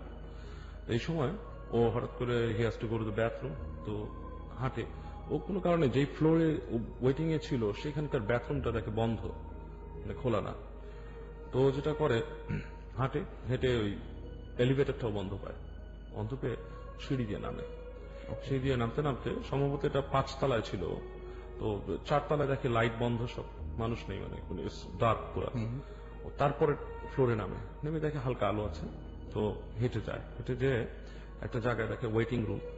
তো সেখানে কিছু মানুষ বসে আছে মাথা নিচু করে, বিভিন্ন বয়সের বসার পর ও হেঁটে যায়, যে দেখে যে ওখানে মানুষ বসা, আর একটু সামনে একটু আলো আধারি, আলো কম, কিন্তু একটা দরজা আর কি, ঢোকার দরজা আর কি। তো কাছাকাছি যায়, তবে তো বাথরুমের দরজা তো এরকম হওয়ার কথা না। তো যায় দেখে ওখানে একটা লোক দাঁড়ানো, বুড়া একটা লোক দাঁড়ানো। তো তাকে জিজ্ঞেস করতেছে বাথরুমটা কোথায়। হ্যাঁ, তো বুড়া ওর কথার কোনো উত্তর না দিয়ে হাত দিয়ে ওকে দেখা যায়। দেখানোর পর ও হেঁটে যায়, যে দেখে যে আসলে দরজা একটা, ওই যে বাথরুমের সাইন দেওয়া। তো এটা খুলে ও ঢোকার পরে ওর মনে হচ্ছে ভিতরে কিন্তু খালি, অনেকগুলো আপনার ওইরকম ইউরিনাল যেরকম থাকে আর কি আছে, আর ওইরকম 3-4টা বাথরুমের আছে। তখন ঢোকার পরে ও বাথরুমেই ঢোকে না, দাঁড়ায় ভিতরে যায়। ভিতরে যে বাথরুম যখন ইউজ করতে, এখন ও মনে হচ্ছে যে ওই ভেতরে আর কি, যে ফাঁকা জায়গাটা যেখানে বেসিন টেসিন থাকে, ওখানে মনে হচ্ছে যে কথা বলছে মানুষ। তো বাথরুম থেকে বের হয়ে আসে, এসে ফাঁকা জায়গাটা দাঁড়ায়। তো দাঁড়ানোর পরে দেখে কেউ নাই, কিন্তু ওই শব্দ শুনছিল ওখানে। তো তারপরে ও কি করে, হাত ধুতে যায় বেসিনে যখন হাত ধুচ্ছে, ও আয়নার মধ্যে দেখে একটা ধোঁয়াশা, মানে ওই যে বুড়া মানুষ যে ওকে হাত দিয়ে দেখাইছে, সেই লোকটাই কিন্তু ছায়া ছায়া, মানে ইটস নট মানে পুরো একটা ফুল ফিগার একটা মানুষ এরকম না, সেই লোকটা ছায়া ছায়া, মনে হচ্ছে যে ট্রান্সপারেন্ট টাইপের। আচ্ছা, সে এসে ওর কাঁধ চেপে ধরে, ওকে মানে চেপে ধরে আর কি। ও বুঝতেছে যে ওকে চেপে ধরতেছে কেউ, মানে বেসিনের যে কলটা ছাড়া ওখানে ওর মুখ নিয়ে যাচ্ছে। তো প্রাণপণ চেষ্টা করে অনেক, প্রাণপণ চেষ্টা করে বের হয়ে আসার জন্য। তো একসময় সে স্ট্রাগল করে কি মানে ছুটতে সক্ষম হয়, ছোট দৌড় দিয়ে গেটটা খুলে ফেলে, খুলে বাইরে আসলে কেউ নাই। ওই যেখানে ওয়েটিং রুমে মানুষ বসা ছিল ইটস টোটালি এমটি, এবং ওই যে আলো, ওয়েটিং রুমে আরেকটা আলো জ্বালানো ছিল, সেটাও বন্ধ। মানে ওই ওয়েটিং রুমটা শুধু একটা আলো আধারের খেলার মতো দেখা যাচ্ছে। আচ্ছা, আর ওই যেই দরজার সামনে বুড়োটাকে দাঁড়াতে দেখছিল, ওই হেঁটে ওই দরজার সামনে যায়। যাওয়ার পরে মানে বিদেশি ওর সাহসী, ওরা এতটা ভয় পায় না সাধারণত এসবে। হেঁটে যে দেখে ওই দরজার মধ্যে লেখা আছে মর্গ, আচ্ছা, ওখানে লাশ সংরক্ষণ হয় আর কি। তো ওইটা দেখার পরও খুব ফ্রিকড আউট হয়ে ও মানে মানে দৌড়া বের হয়ে আসে, এসে ওই সিঁড়ি দিয়ে স্টেয়ারকেস দিয়ে নামা শুরু করে। তো যখন নামতেছে তখন পিছন থেকে দেখে যে ওই বুড়া আর কি, ওই যে বৃদ্ধ লোকটা ওকে ধরছিল, সে দাঁড়ায় আছে সিঁড়ির গোড়ায়। সে দাঁড়ায় থেকে ওকে বলতেছে যে তুমি চলে গেলে, তোমাকে তো আমরা রাখতে চাচ্ছিলাম এখানে, কেন চলে গেলে? তো ও দৌড় দিয়ে আরো নিচে আসে, এসে পরের ফ্লোরে মানে একটা ফ্লোর ক্রস করার পর বেশ আলো পায়, সেখানে যে দেখে যে মানুষজন আছে আর কি, হাসপাতালে দু একজন মানুষ রাতে যারা কাজ করছে। তো বলে যে আমি মাত্র উপরে গেছিলাম, এরকম একটাই বলতেছে, মানে ফেস করছি। বলছে তুমি কোথায় গেছিলা? ওই চারতলা ওখানে, ওইটা আমাদের মর্গ এখন না, ওইটা অ্যাবান্ডেন মর্গ, ওখানে আমরা এখন কিছু সংরক্ষণ করি না, কোন লাশ টাশ থাকে না। তুমি কি বলতেছো? ওইটা পড়ে আছে, ওইটাকে রিনোভেশন করা হবে। হ্যাঁ, ওটা রিনোভেশন করা হবে, ওখানে আমরা কিছুই করি না, ওই বাথরুম টাথরুম সব বন্ধ, ওই ফ্লোরে তুমি কেন নামছো? এবং ওই ফ্লোরের মধ্যে স্ট্রিপ দেওয়ার কথা, ওই যে মানে ডু নট এন্টার, ওই যে সিঁড়ির গোড়ায় হলুদ ফিতা দেয় না বলে, ওরকম দেওয়ার কথা ছিল। তো ওইটা তো আছে, তুমি কেন গেছো? তুমি এটা ক্রস করে গেছো? অবশ্য না, আমি ওরকম কিছুই দেখিনি, আমি এমনি ঢুকছি। তো বলে ওই যে ওদের এখানে একজন মানে মেল ছিল আর কি, সে বলছে আচ্ছা চল let's go and let's see. ও হেঁটে ওর সাথে উঠে আসছে দিতে, এসে দেখে ঠিকই যে ইয়ালো আপনার স্ট্রিপ দেওয়া ওখানে, যে ডু নট ভিতরে ঢোকা যাবে না। কিন্তু সে কিন্তু যখন গেছে তখন এটা কিছুই দেখতে পায়, বেরোনোর সময় দেখেনি।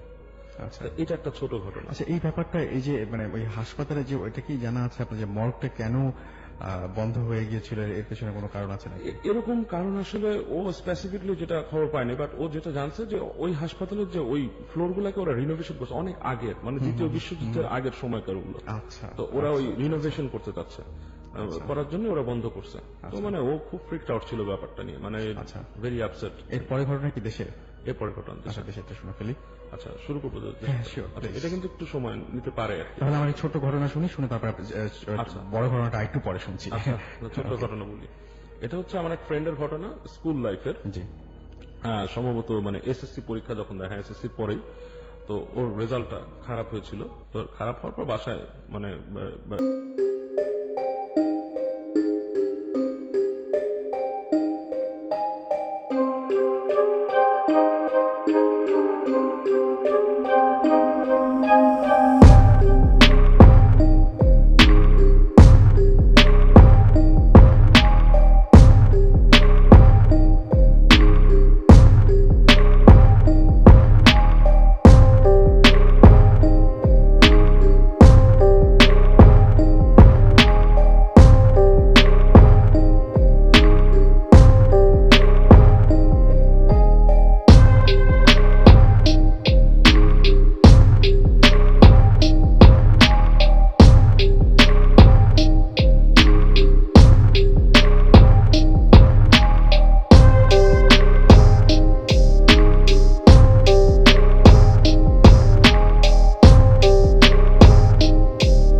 চালাবো একদম মাসুম এবার প্রস্তুতি নিয়েছে, সেই জন্য আরো একবার বলি, শুনছেন সবসময় রেডিও ফুর্তি চলছে ভুল এফএম হন্টেড বাই এয়ারটেল। রয়েছে আমি রাসেল এবং আমার সাথে রয়েছে মাসুম। আর পাচ্ছি আপনাদের এসএমএস পাঠানোর নিয়ম রয়েছে, মোবাইলের মেসেজ ওখানে গিয়ে টাইপ করুন SHOUT শাউট স্পেস আপনার নাম স্পেস আপনার মেসেজ পাঠিয়ে দিন 9840 নাম্বারে আপনার এয়ারটেল নাম্বার থেকে বা অন্য যে কোনো নাম্বার থেকে। আর আমাদের যদি ইমেল করতে চান তাহলে অবশ্যই ইমেল অ্যাড্রেসটি আপনাকে লিখে নিতে হবে। ইমেল অ্যাড্রেসটি হচ্ছে bhutfm@radiofurti.fm, which is BHOOTFM@radioforti.fm। চলে যাচ্ছি আরো একটা রেকর্ড ফাইল, যেটা সাউন্ড ফাইল, এবং এটা কেউ একজন রেকর্ড করে পাঠিয়েছেন। এটা একটা রেকর্ডেড ভার্সন একটা ঘটনার, সেটা আমরা শুনবো। চলুন শুনে আসি একটা ঘটনা। হাই আসরু ভাইয়া, বুথ এফএম এর অল লিসনার্সকে আমি আমার পক্ষ থেকে সালাম জানাতেছি। আসসালামু আলাইকুম। আমি খুলনা থেকে সংগীতকা সিংপুরশি, আমি অনিকা আঞ্জুম পামি। এইবার এসএসসি পাস করলাম। তো আসল ভাইয়া, আমি তোমাদের সাথে আজকে আমার লাইফে ঘটে যাওয়া খুব উইয়ার্ড একটা এক্সপেরিয়েন্স শেয়ার করব। এক্সপেরিয়েন্সটা হয়েছিল আমার বাগেরহাটে। আমি তখন আমার আম্মু, নানি আর আমার ছোট বোনের সাথে বাগেরহাট ঘুরতে গেছিলাম। তো আমরা একদিন রাতে আমার আম্মুর নানু বাড়িতে ছিলাম। ওই দিন আমার আম্মুর এক খালার বাসা আমাদের রাতে দাওয়াত ছিল। আমার আম্মুর নানু বাড়ি থেকে আম্মুর খালার বাসার ডিস্টেন্স হচ্ছে 5 মিনিটের, যদি একটু জঙ্গলের ভিতর দিয়ে যাওয়া যায়। বাট গ্রামে তো সন্ধ্যার পর বুঝোই অনেক ঝোপঝাড়, ভুতুরে একটা ওয়েদার সৃষ্টি হয়। তো আমার আম্মু একটু ভয় বেশি পায়। তো আমরা করলাম কি, আমরা গাড়ি নিয়ে আমরা মেইন রোড দিয়ে গেলাম। মেইন রোড দিয়ে যাওয়াতে একটু টাইম বেশি লাগলো, বাট ওটা কোনো প্রবলেম না। আমরা যখন খাওয়া দাওয়া শেষে ফিরতেছি এমন টাইমে রাস্তার মাঝখানে একটা খুব বলবো না, মাঝারি টাইপের এজ, যেমন আমার আম্মুদের এজ বা ওই টাইপের কিছু একটা হবে। এটা থামায় ড্রাইভারকে বললো যে বাবা দেখো, আমি অনেক অসুস্থ, আমি আমার বাড়িতে যাবো, যাইতে পারতেছি না, তো তোমরা যদি আমাকে একটু সামনে নামিয়ে দাও আমার একটু ভালো হইতো। তো এরকম বৃদ্ধ মহিলা দেখলে তো অবভিয়াসলি যে কারোর মনে দয়া হবে। তো আমার আম্মু, আমার নানি ওনাকে গাড়িতে উঠাইলেন। উনি আমার কাছে এসে বসলেন। কিছুক্ষণ পরে আসলে আমি যেটা দেখলাম সেটা হচ্ছে অদ্ভুত একটা গন্ধ বেরোইতেছে, খুব বাজে একটা গন্ধ, ড্রেনের ময়লা টাইপের গন্ধ। আমার যে এত মেজাজ গরম হয়েছিল বুঝাইতে পারবো না।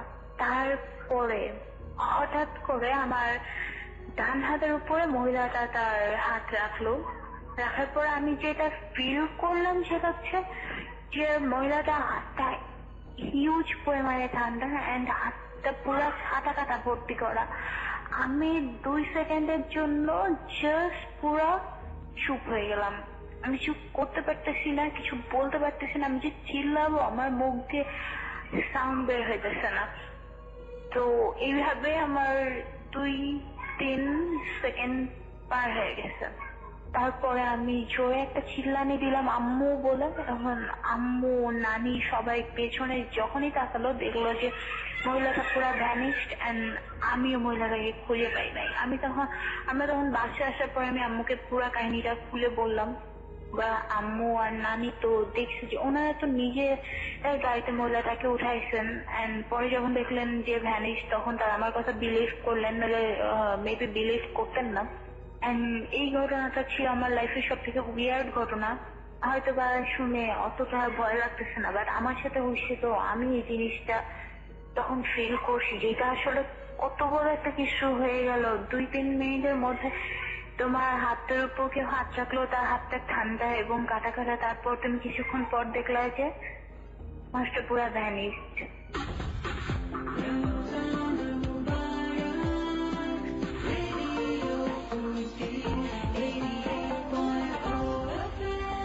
This track was downloaded from FusionBD.com.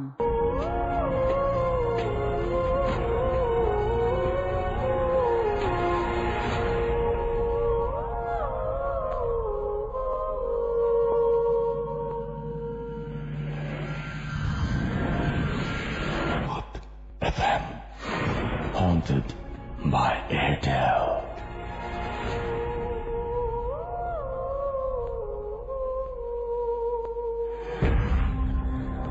শুনছেন সবসময় রেডিও ফুর্তি, চলছে ভূত এফএম হন্টেড বাই এয়ারটেল। আমি রাসেল আছি সাথে, এবং আমার সাথে রয়েছেন আজকের অতিথিরা এবং মাসুম। আজকের এপিসোডে আমরা সাউন্ড ফাইল যেগুলো প্লে করার চেষ্টা করছি কিছু কিছু, এবং সেই সাথে আমাদের আজকের অতিথিরা আছেন, তারাও একে একে তাদের ঘটনাগুলো শেয়ার করবেন। আনফর্চুনেটলি যদি কেউ আজকের এই এপিসোডটি মিস করে ফেলেন, তাহলে আপনাকে এয়ারটেল এম রেডিওর সাহায্য নিতে হবে, এবং সেই জন্য আপনাকে যেটা করতে হবে, এয়ারটেল এম রেডিও থেকে আপনাকে ডায়াল করতে হবে, এয়ারটেল নাম্বার থেকে ডায়াল করতে হবে 4040, সিলেক্ট করতে হবে চ্যানেল 22, এবং তারপরে দেখবেন যে একের পর এক বিভিন্ন এপিসোডের অপশনগুলো আপনাকে দেওয়া হচ্ছে, এবং যে এপিসোডটি আপনি মিস করেছেন বা যে এপিসোডটি আপনি আবারও শুনতে চান, সেই এপিসোডটি চাইলেই তখন শুনে ফেলতে পারবেন। এবং ভূত এফএম টিউন, সেটা যদি আপনি কলার টিউন বা মাই টিউন হিসেবে সেট করতে চান, তাহলে আপনার খুব একটা সহজ বুদ্ধি আছে, যেটা হচ্ছে যে এখন যে আমরা টিউনটা প্লে করছি এটা ভূত এফএম টিউন। এটা যদি আপনি আপনার নিজের টিউন করে ফেলতে চান, তাহলে আপনি যেটা করতে হবে, কোড নাম্বারটা মনে রাখবেন। কোড নাম্বারটা আমি খুব স্লোলি বলছি, 92125, এবং এটা অ্যাক্টিভ করতে আপনি যেটা করতে হবে সেটা হচ্ছে আপনার মেসেজ অপশনে গিয়ে টাইপ করতে হবে সিটি স্পেস দিয়ে সেই কোড নাম্বারটি, যেটা হচ্ছে 92125, এবং এটি পাঠিয়ে দিতে হবে 3123 নাম্বারে। দেখবেন যে টিউনটি আপনার হয়ে গেছে। যারা এসএমএস করতে চান তারা মোবাইলের মেসেজ অপশনে গিয়ে টাইপ করুন SHOUT শাউট স্পেস আপনার নাম স্পেস আপনার মেসেজ, পাঠিয়ে দিন 9840 নাম্বারে, আপনার এয়ারটেল নাম্বার থেকে বা অন্য যে কোনো নাম্বার থেকে। আর যদি কেউ আমাদেরকে ইমেল পাঠাতে চান, তাহলে সেটা অবশ্যই খুব মন দিয়ে শুনবেন।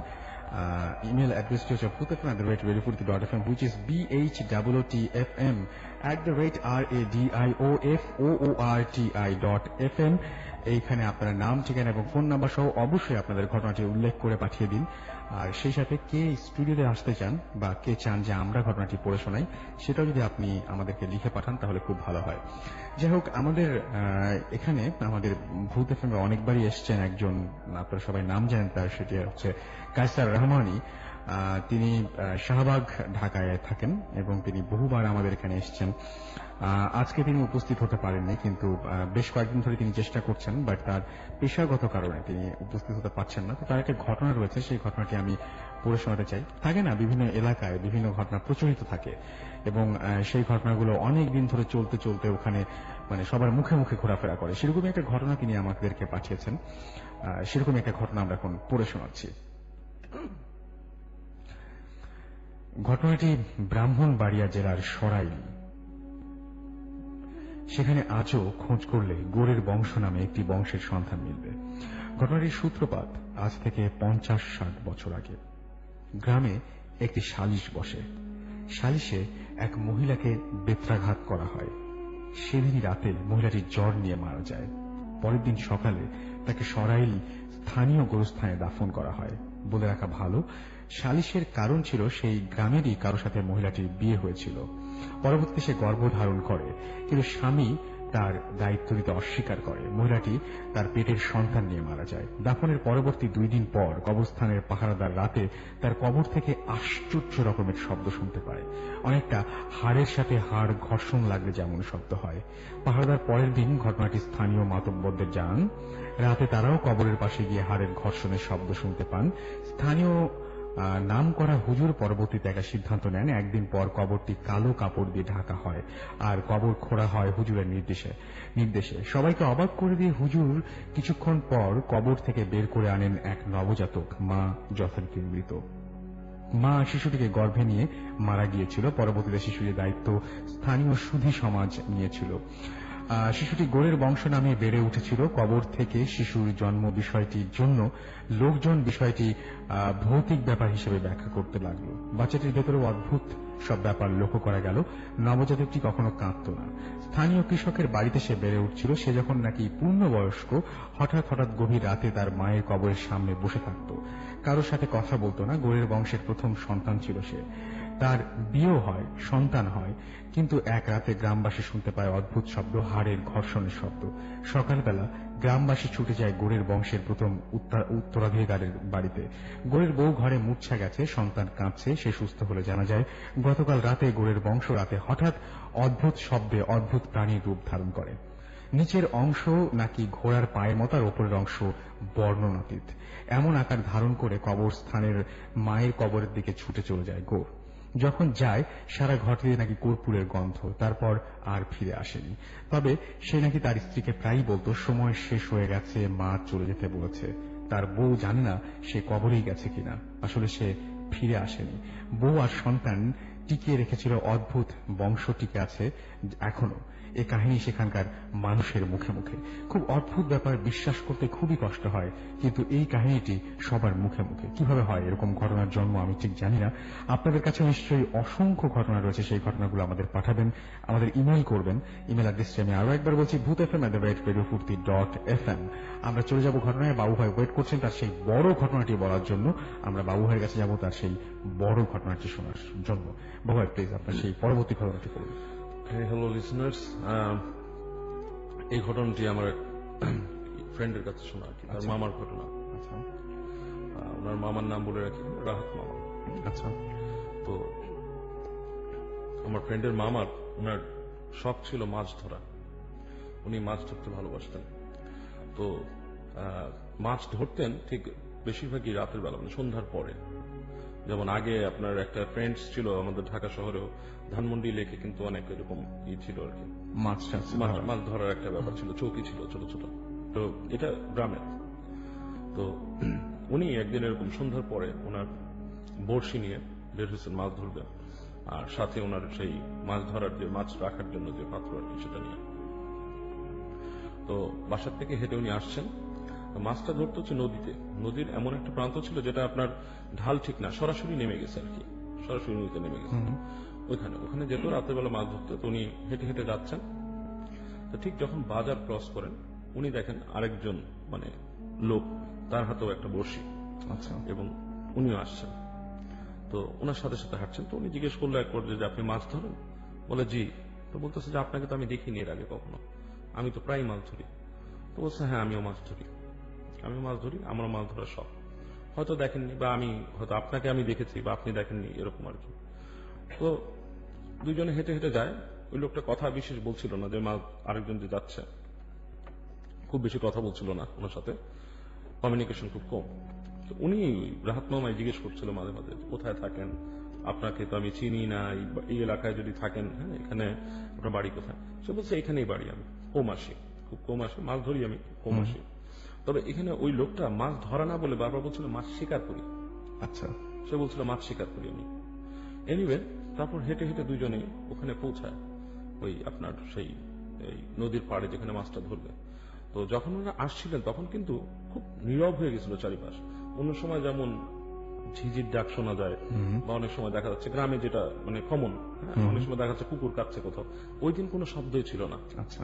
তো উনি বেশ পরিবর্তনটা উনি লক্ষ্য করছিল আর কি, যে রাহাত মামাকে ব্যাপারটা কি মানে একটু ডিফারেন্ট লাগছে আজকে। এবং সাথে সঙ্গী আছে একজন, সঙ্গী সাধারণত না থাকে না, হয়তো কোনো সময় সাথে কাউকে নিয়ে আসে উনি বাড়ি থেকে সাথে জন্য, আর বেশিরভাগ সময় একলা মাছ ধরে আর কি। তো যেখানে মাছ ধরবে ওই জায়গাটা উনি নির্ধারণ করলো যে এখানে মাছ ধরবো। ওই পাশের লোকটা বলছে এখান থেকে ওই পাশে মাছ বেশি শিকার করা যাবে আপনি যদি যান, মানে আর একটু দূরে একটা জায়গা। উনি বললো ঠিক আছে চলেন, আমি তো সবসময় ধরি, দেখি আপনার কথা আজকে মানি, দেখি ওখানে পাওয়া যায় কিনা। তো উনি ওই ভদ্রলোকের সাথে হেঁটে হেঁটে গেলেন, যে ওই যেখানে মাছ ধরবো লোকটার দেখানো জায়গায় বসলেন। বসে লোকটা বলতেছে আজকে পূর্ণিমা, আপনি কি খেয়াল করেছেন? বলে যে না আমি খেয়াল করিনি। তারপর তাকায় দেখেন আজকে পূর্ণিমা, অনেক আলো, এই সময় মাছ শিকার করতে খুব মজা। তো উনি তাকায় দেখলো আসলেই আকাশে পূর্ণ চাঁদ। এনিওয়ে, তো উনি বলছে যে আমরা কি একই জায়গায় ছিপ ফেলবো দুজন? বলে হ্যাঁ একই জায়গায় ফেলেন। তো ওই রাহাত মামা ছিপ ফেললো, ওই ভদ্রলোকও ছিপ ফেললো, দুজন ছিপ ফেললো। ছিপ ফেলে বসে আছে, তো কোনো মানে নড়াচড়া নেই মাছের জন্য, যে আমরা বসে থাকতে হয় অনেকের, যে কখন গেলে মাছ আপনার এই টোপ গেলে আর কি, সে কারণে। তো কিছুক্ষণ বসে থাকার পরে তো উনি একটু বোরিং হয়ে গেছে। মামা বলতেছে যে আপনি মানে ওর গল্প জমানোর চেষ্টা করতেছে। তো ভদ্রলোক ওনার সাথে গল্প বেশি করছে না, সেও দাস মনে বসে আছে। তো ওই দিন বেশ অনেকক্ষণ এসে মাছ গিলছে না, টোপ গিলছে না। তো উনি বললো যে দেখেন আপনার বুদ্ধিতে আমি এখানে আসলাম, আমার মনে হয় ওইখানে গেলে মাছ ধরা বেশি যেত, আমি যেখানে বসে ওখানে বেশিক্ষণ ওয়েট করতে হয় না, কিছুক্ষণ পরে একটা মাছ পাই। তো উনি বললো যদি আপনি অনুমতি দেন আমি একটু পানিতে নামবো। ওই ভদ্রলোক বলছেন, উনি বললো আপনি পানিতে নামবেন রাতের বেলা? এটা তো সেই নদীর সেই ঘাটনা যেখানে মানুষ পানিতে নামে, এটা সরাসরি নেমে গেছে জায়গাটা। বলে আপনি দাঁড়ান আমি নামছি। তো উনি দেখলো ভদ্রলোক হেঁটে গেল ঠিক নদীর পাড়ে, এবং কোনো কাপড় খোলা নেই, কিছু নেই, আস্তে করে পানিতে নেমে গেল। এটা দেখে ওনার কাছে একটু অস্বস্তি লাগছে যে একটা লোক কিভাবে এরকম খাড়া পাড় থেকে ফট করে পানিতে নেমে যায়, এবং মানে মানে খুব মানে উদ্ভট একটা জিনিস। তো উনি একটু চিন্তা করতেছে, তো উনি বসে আছে, উনি তাকায় দেখছে লোকটা নাই, মানে লোকটাকে দেখা যাচ্ছে না। একটু পর থেকে লোকটা পানি থেকে উঠছে, মানে সে পানিতে ডুব দিয়েছিল, উঠছে, তার হাতে মাছ, পানি থেকে উঠেই দেখা যাচ্ছে যে তার হাতে মাছ, সে মাছ ধরে নিয়ে পানি থেকে উঠছে, উঠে বলছে দেখছেন মাছ কিন্তু আমি শিকার করতে পারছি। তো উনি তখন বেশ থতমত খেয়ে গেছে, থেকে বলতেছে যে আপনি মাছ, মানুষ বড়শি ধরে আপনি হাত দিয়ে মাছ ধরলেন কিভাবে? এবং সেই লোক পানির থেকে এক পর্যায়ে ওই ঘাট থেকে সে উঠে গেল, পাড়ে উঠলো খুব সাবলীল ভঙ্গিতে, যেভাবে সাধারণ মানুষ উঠতে পারে না। তখন উনি একটু ভয় পেয়েছে, যেটা মনে হয় স্বাভাবিক কিছু নাও হতে পারে। উনি মনে মনে দোয়া পড়তেছে। উনি যখন দোয়া পড়তেছে, লোকটা হাসতেছে, হেসে বলে কি আপনি কি মনে করছেন যে আপনি দোয়া পড়বেন আর আমি এখান থেকে চলে যাব? হ্যাঁ, আমি কিন্তু দোয়া পড়া সেরকম কিছু না, মানে আপনি যেরকম চিন্তা করছেন সেরকম কিছু না, আপনি দোয়া টোয়া পড়ে কোনো লাভ নেই। তো মামা ভয় পেয়েছে, বেশ ভয় পেয়েছে। এই পর্যায়ে ওনার মাছ ওই যে বড়শিতে ফতনাতে নাড়া হচ্ছে, তো উনি টানছে, দেখে বড় একটা মাছ উঠছে ওনার। ওঠার পরে উনি খুব খুশি, ওই এই যে ওনার যে ভিতরে যে একটা মানে আপনার উত্তেজনা, এই উত্তেজনা কিন্তু উনি ভুলে গেছে ওই লোকের কথা। আবার তার মাছটা উঠে উনি রাখার পরে উনি আবার ছিপ ফেলার জন্য সেখানে আপনার টোপ দিচ্ছে, টোপ দিয়ে আবার ফেলতেছে। তো লোকটা বলতেছে আপনি মাছ ধরবেন কিন্তু মাছ কিন্তু নিয়ে যেতে পারবেন না, শিকার করা মাছ সব আমাকে দিয়ে যেতে হবে এখানে। তো উনি তখন থতমত খেয়েছে, লোকটার প্রেজেন্সটা আবার তার মনে পড়লে আসছে। ওই লোকটা ভিজা, যথারীতি টপ টপ করে পানি পড়তেছে গাছ থেকে, ওই লোকটা হাসতেছে ওনার দিক তাকায়, হাসে বলছে মাছ নিয়ে যেতে পারবেন না, মাছ কিন্তু আমাকে দিয়ে যেতে হবে, শিকার করা মাছ এখান থেকে আমি কাউকে নিতে দিই না। তো উনি এই পর্যায়ে প্রচন্ড ভয় পেয়েছে, ভয় পেয়ে উনি করছে কি ওই ছিপটা নিয়ে হাঁটা ধরছে, হাঁটতে যায় যে ওনার যে মাছের যে পাত্র যেখানে উনি মাছ রাখছিল দেখে নাই, সে মাছটা ওখানে নাই। আচ্ছা, তাহলে কোথায় মাছটা এখানে নাই। ওই যে ওই ভদ্রলোক ওনার যে পাত্র বা কিছু সেটার মধ্যে মাছটা আছে। এবং এই পর্যায়ে ওই লোকটা কোনো কথা না বলে সে আপনার ওই তার পাত্র তুলে হাঁটা ধরলো, কোনো কথা না বলে হাঁটতেছে। সে হাঁটতেছে যেই দিক থেকে আসছে সেদিকে না, আচ্ছা সাইডের আরেকটা দিকে। তো উনি কিছুক্ষণ তাকায় ছিল লোকটার দিকে, যে লোকটা কোথায় যায়। যে দেখলো যে ওই দূরে গাছগাছালি আছে গ্রামের, সেই গাছগাছালির মধ্যে আস্তে আস্তে করে লোকটা ঢুকে গেল ওই মানে ঝোপঝাড়ের মতো জায়গাটার মধ্যে, এবং মানে আর কি ফিরে আসতেছে না। তো উনি প্রচন্ড ভয় পেয়েছে। উনি ওনার ওই যে আপনার বড়শি টর্শি সব ফেলে দৌড়ায় উনি বাসায় এসে ওনার জ্বর আসছে অনেক, এবং উনি পরদিন এই ঘটনা বলছে। তো ওই আপনার ওই বাড়ির মধ্যে গ্রামের অন্য মানুষ তারা বলছে যে এই লোকটা যে যার কথা মানে আপনি যাকে দেখছেন, এই লোক এই এলাকা একসময় ছিল, সে কিন্তু একসময় মাছ ধরতো। হ্যাঁ, মাছ ধরতে যে একদিন রাত্রি মাছ ধরতো আপনার মতো, সে একসময় পানিতে পড়ে এরকম মারা যায়। এবং ইটস বিন লং টাইম, মানে প্রায় 20-25 বছর আগে লোকটা মারা যায়। এবং একে আজকে আপনি দেখছেন, এর আগেও এরকম 1-2 দেখছেন, আপনার সাথে দেখা হয়ে গেল আজকে। বাহ, চমৎকার, থ্যাংক ইউ সো মাচ এরকম একটা মানে ঘটনা শেয়ার করার জন্য। আসলে মাছ মারা নিয়ে অনেক ধরনের ঘটনা আছে, এটা একটু ডিফারেন্ট ছিল আসলে। আর আমার কাছে সত্যি মনে হয় যে অনেক রাত্রেবেলায় সবচেয়ে বড় যে জায়গাটা ছিল বর্ণনা, মানে আমার নিজে হিসেবে আমি শিউরে উঠেছিলাম যে যখন তিনি আবারও সেই লোকটির কথা মনে পড়লো এবং দেখলেন যে গা ভেজা, টপ টপ করে পানি পড়ছে, সামনে এসে দাঁড়িয়ে আছে। ব্যাপারটা খুবই ভয়ঙ্কর আর কি, যে এই দৃশ্য দেখে কারো আসলে ঠিক থাকার কথা না। যাই হোক, আপনার মামা অনেক সাহসী, উনি এখন সুস্থ আছেন তো? ঠিক আছে, হ্যাঁ, আমার ফ্রেন্ডের মামা আর কি। আমি ইনফ্যাক্ট ওনাকে দেখিনি, ফ্রেন্ডের কাছ থেকে শোনা। ও যেহেতু মামা ডাকে, ওই হিসাবে মামা ডাকে। ওকে, থ্যাংক ইউ। আমাদেরকে দেখতে পাচ্ছি, আমাদেরকে নিঝুম এসএমএস করেছেন খুলনা ডুমুরিয়া থেকে নয়ন। সিনথিয়া আমাদের এসএমএস করেছেন আমাদেরকে সুমন। এছাড়াও হৃদয় এসএমএস করেছেন, ডেভিড এসএমএস করেছেন। ডেভিড অনেক প্রশংসা করছেন বাবা ভাইয়ের, তার কাছে অনেক ভালো লাগছে ঘটনাগুলো। এছাড়াও জেরিন আমাদের এসএমএস করেছেন, তিনি হরর মুভিজ অনেক পছন্দ করেন। আমি নিজে খুব পছন্দ করি, আমি হরর মুভিজ প্রচুর দেখি এবং পছন্দ করি। এছাড়াও আমাকে এসএমএস করেছেন মাহমুদুল নরসিংদী থেকে, আমাদেরকে আশি এসএমএস করেছেন বাড্ডা থেকে। এছাড়াও আমাদেরকে এসএমএস করেছেন দেখতে পাচ্ছি মিল্টন নরসিংদী দাসপাড়া থেকে। তিনি গত সপ্তাহে অনেকগুলো এসএমএস করেছিলেন, তার এসএমএস একটাও পড়া হয়নি, I am really sorry for that, but আজকে পড়ে ফেলেছি। হাসান চট্টগ্রাম থেকে আমাদের এসএমএস করেছেন, বাবু ভাইয়ের প্রশংসা করেছেন। পূর্ণ আমাদের এসএমএস করেছেন, ফয়সাল আমাদের এসএমএস করেছেন, তিনিও বাবু ভাইয়ের অনেক প্রশংসা করেছেন। থ্যাংক ইউ সো মাচ যারা এতক্ষণ পর্যন্ত আমাদের সঙ্গে আছেন। আমরা আরেকটা ঘটনা যাব, তবে এটা অবশ্যই রেকর্ডেড। আমাদের আরো একজন ভাই তিনি ঘটনাটি রেকর্ড করে পাঠিয়েছেন, আজকে উপস্থিত হতে পারেননি স্টুডিওতে। এবং আপনারাও চাইলে এরকম আপনাদের ঘটনাগুলো যারা দেশের বাইরে আছেন বিশেষ করে রেকর্ড করে আমাদেরকে ইমেইল করতে পারেন, আমরা সেটা প্লে করব ঠিক এখন যেমন করছি। আমরা আরো একবার আপনাদের ইমেল অ্যাড্রেসটি স্মরণ করিয়ে দিতে চাই, bhutfm@radiofurti.fm, which is BHOOTFM@radioforti.fm। চলুন চলে যাই আরো একটি ঘটনায়, অবশ্যই রেকর্ডেড।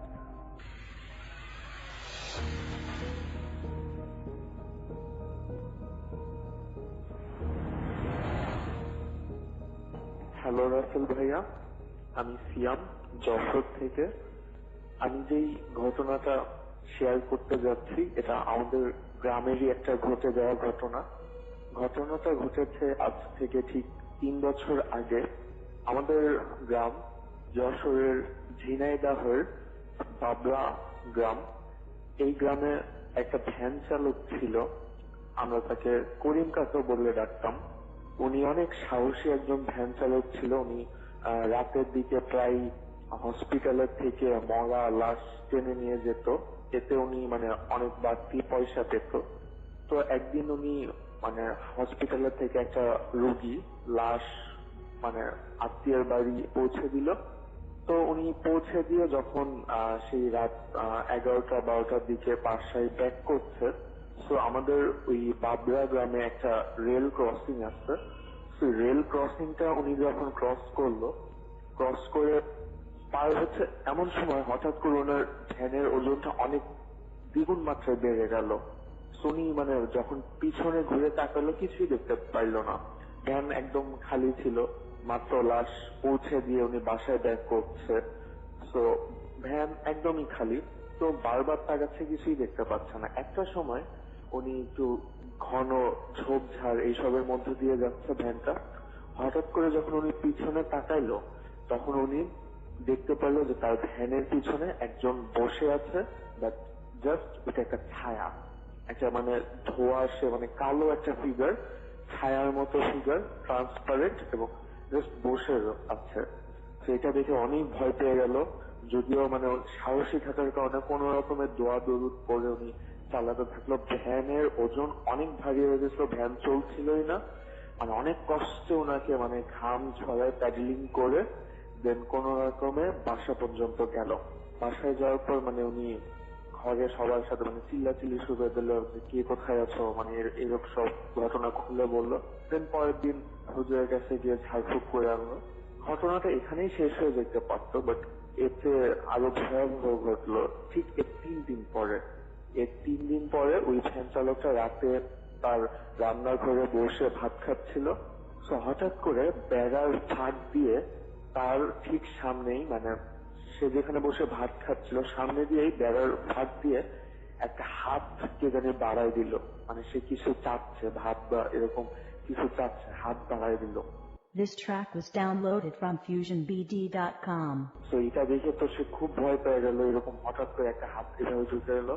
তার রান্নাঘরে তার হাতের কাছে একটা কুড়াল ছিল, দা বলা যায়, ওই দা ছিল। ওই দা দিয়ে সে ওই হাতের মধ্যে সজোরে কোপ মারলো, এবং কোপ মারার সাথে সাথেই হাতটা অদৃশ্য হয়ে গেল। সবচেয়ে ভয়ানক বিষয় এটা যে সে যখন কোপ দিল হাতটা কাটে নাই বা 2 খণ্ড হয়ে পড়ে যায় নাই, জাস্ট অদৃশ্য হয়ে গেছে। কিন্তু অদৃশ্য হয়ে যাওয়ার পর ওইখানে সাদা সাদা রক্তের মতো কিছু পড়েছিল। রক্ত তো লাল হয়, বাট সেটা ছিল সাদা সাদা, লিকুইড তরল ছিটে পড়েছিল, রক্ত যেভাবে ছিটে পড়ে থাকে। কিন্তু সেই স্পষ্ট তার মনে ছিল যে হাতটা কাটে নাই, জাস্ট অদৃশ্য হয়ে গেছে। ঠিক এর পরের দিন থেকে ওই লোকটা অনেক অসুস্থ হয়ে যায়, প্রচুর অসুস্থ হয়ে যায়। এইভাবে সে অসুস্থতায় 2-3 বছর ভুগে এবং তার অনেক কষ্ট হইতো। সে এরপর 1 বছর পর সে মোটামুটি পাগলই হয়ে যায়। সে যখন স্বাভাবিক মানসিক ভাবে সুস্থ ছিল কিন্তু শারীরিকগত ভাবে অসুস্থ ছিল, তখন সে বলতো যে তার শরীরে খুব জ্বালা পড়া হচ্ছে, কে জানি তার শরীরে খাবলে দিচ্ছে। তাকে অনেক ট্রিটমেন্ট করা হয়েছে, ডাক্তার দেখানো, ওঝা, সবকিছু হয়েছে, বাট সে কোনো সুস্থ হয় নাই। অনেক হুজুর টুজুর দেখাও কোনো সুস্থ হয় নাই। একটা সময় সে এই কষ্ট সহ্য করতে না পেরে সে তার বাসার যে টয়লেট আছে, টয়লেট গামছা পেঁচায় সে সুইসাইড করে। তো এটাই ছিল স্টোরি। Thank you.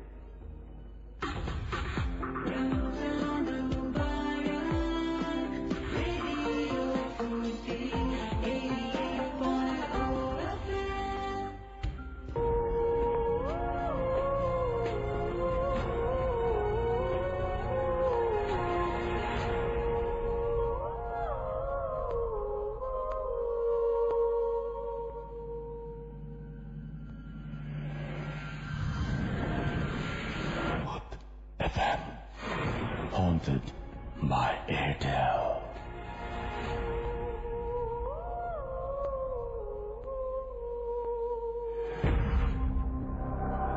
শুনছেন সবসময় রেডিও ফুর্তি, চলছে ভূত এফএম হন্টেড বাই এয়ারটেল, আর সাথে আছে আমি রাসেল, আমার সাথে রয়েছে মাসুম, এবং আজকের অতিথিরা আমরা চলে যাচ্ছি আবারও বাবু ভাইয়ের কাছে এবং তার ঘটনা আমরা শুনবো।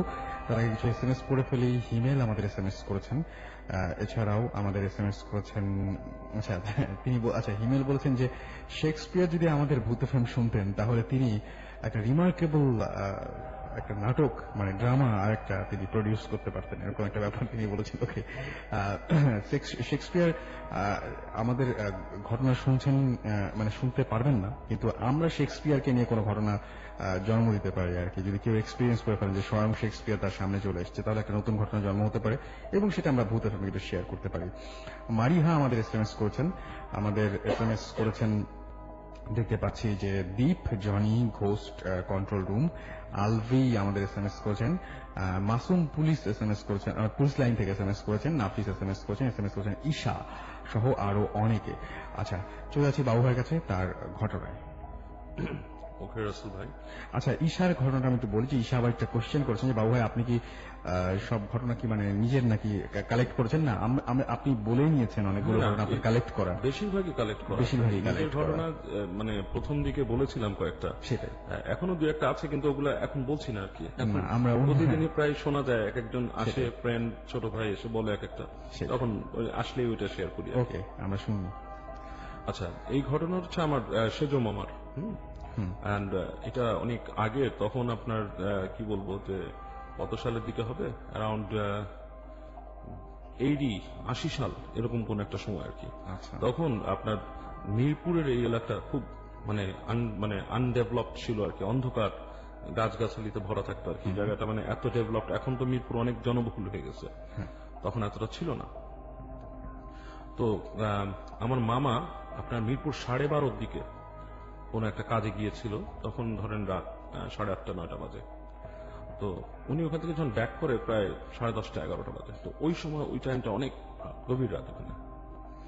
তো উনি ওখান থেকে হেঁটে হেঁটে আসছেন রাস্তা দিয়ে, যেই এলাকার ভেতর দিয়ে আসছিলেন, এলাকাটা সম্পূর্ণ নিশুতি, গ্রামের মতো পুরো, মানে it was really like a village. ওই সময় পুরো গ্রামের মতো ছিল আর কি।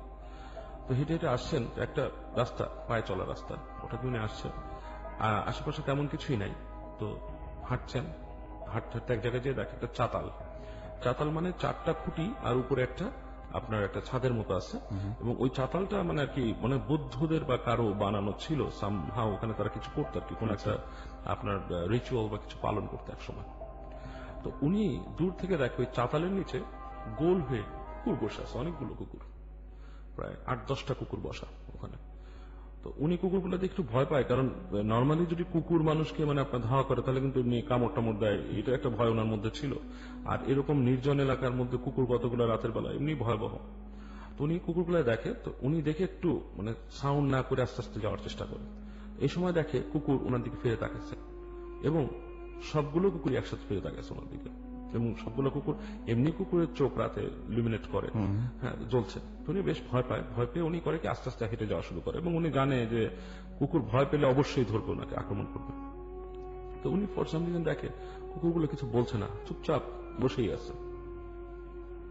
তো উনি হেঁটে হেঁটে ঠিক চাতালের সোজাসুজি যখন আসছে, এই সময় উনি দেখলো একটা কুকুর হেঁটে আসছে ওনার দিকে, হেঁটে আসছে এবং গড়গড় গড়গড় সাউন্ড করছে আর কি। তো এই অবস্থায় উনি করে কি আরো জোরে হাঁটা শুরু করে, দেখে কুকুরটা ওনাকে ফলো করা শুরু করলো, এবং ওই সাউন্ড শুধু গড়গড়, এখনো ডাকছে না, ঘেউ ঘেউ করছে না। তো গড়গড় করতেছে, উনি আরো জোরে হাঁটে, কুকুরটা আরো আসে, এবং ঠিক ওই মোমেন্টে উনি ফিল করতেছে ওনার পাশ থেকে বাতাস যাচ্ছে অনেক, মানে দমকা বাতাস গুলো যান ওরকম, মানে ডান দিয়ে বাম দিয়ে স্যাট স্যাট করে বাতাস পার হয়ে যাচ্ছে। আচ্ছা, এটাতে উনি খুব মরিড হয়। আমার বাতাসটা এরকম যে পাশ থেকে কোনো গাড়ি বা হাই স্পিডে বাইক পাস হয়ে গেলে যে বাতাসের ধাক্কা টাকা চলে যাওয়ার পরে যে বাতাস চলে যাওয়ার পরে সেরকম। তো উনি বেশ ভয় পেয়ে যায় এবং এক পর্যন্ত দৌড়ানো শুরু করে। উনি যখন দৌড়ানো শুরু করলো তখন হঠাৎ উনি খেয়াল করে যে একটা না সবগুলো কুকুর একসাথে ওনার পিছু পিছু দৌড়ে আসতেছে। আচ্ছা, তো উনি তখন চিন্তা করে যে মানে দোয়া পড়া শুরু করে এবং চিন্তা করে যে আমাকে এখান থেকে সরতে হবে কোনোভাবে সামহাও, মানে এই রাস্তাটা পুরাই একটা পায়ে চলা রাস্তা, আশেপাশে বাড়ি ঘরও নাই, গাছগাছালি এবং ওই পিছনে চাতালটা, এবং চাতালটা দেখতেও কেমন একটা অদ্ভুত আকৃতি, মানে মানে ভীতিকর একটা চেহারা চাতালটা। তো উনি দৌড়ে দৌড়ে উনি রাস্তার মানে এই সাইডে একটা গলি পেয়ে দৌড় দিয়ে এসে পড়ে একটা মেন রোডের কাছে, মেন রোডটা আর কি। মেন রোডের কাছে যখন আসে তখন উনি দেখে একটা মিলিটারি ট্রাক, আর্মি ট্রাক যাচ্ছে। তো আর্মি ট্রাক যখন দেখে উনি একটু সাহস পায়, সাহস পেয়ে পিছনে তাকায়, দেখে কোনো কুকুর নেই ওনার পিছনে, দেওয়ার নো ডগস, মানে একদমই নাই। এবং দূর থেকে ওই চাতালও দেখা যাচ্ছে দূরে, সেখানে কোনো কুকুর টুকুর কিচ্ছু নাই, এবং ওই মানে ওই পিছনে কুকুরও নাই। তো উনি একটু মানে স্বস্তি পায় যে মনে হয় মানে এটা অধিভৌতিক কিছু হোক বা দেখ চলে গেছে। তো উনি চাইলে ট্রাকের কাছে রাইট চাইতে পারতো, কিন্তু এটা চায় না উনি, ওইটাই ভুল করে উনি। মানে ট্রাকটা চলে যাওয়ার পরে উনি কিছুক্ষণ দাঁড়ায় থাকে রাস্তার পাশে, গলা টলা শুকায় গেছে, কিছুক্ষণ দাঁড়ায় থেকে উনি আবার হাঁটা শুরু করে। যখন হাঁটতেছে আবার দেখে সামনে ওই কুকুরগুলা। আচ্ছা, এবার রাস্তার পাশে, কিন্তু মেন রোডের পাশে, মেন রোডে কোনো গাড়ি ঘোড়া কিচ্ছু নেই, কুকুরগুলো রাস্তার পাশে দাঁড়ায় আছে। ওকে। এবং এইবার উনি খুব ভয় পায়, উনি করে কি রাস্তা ক্রস করে, রাস্তাটা ক্রস করে ওই পাশে চলে যায়। রাস্তা ক্রস করার পর যেটা দেখে যে কুকুরগুলা রাস্তা ক্রস করতেছে না, কিন্তু সারিবদ্ধভাবে দাঁড়ায় আছে, সারিবদ্ধভাবে দাঁড়ায় থেকে ওনার দিকে ওই গড় গড় গড় গড় সাউন্ড করতেছে। তো উনি ওখান থেকে তাড়াতাড়ি যাওয়ার জন্য দৌড় দেয়।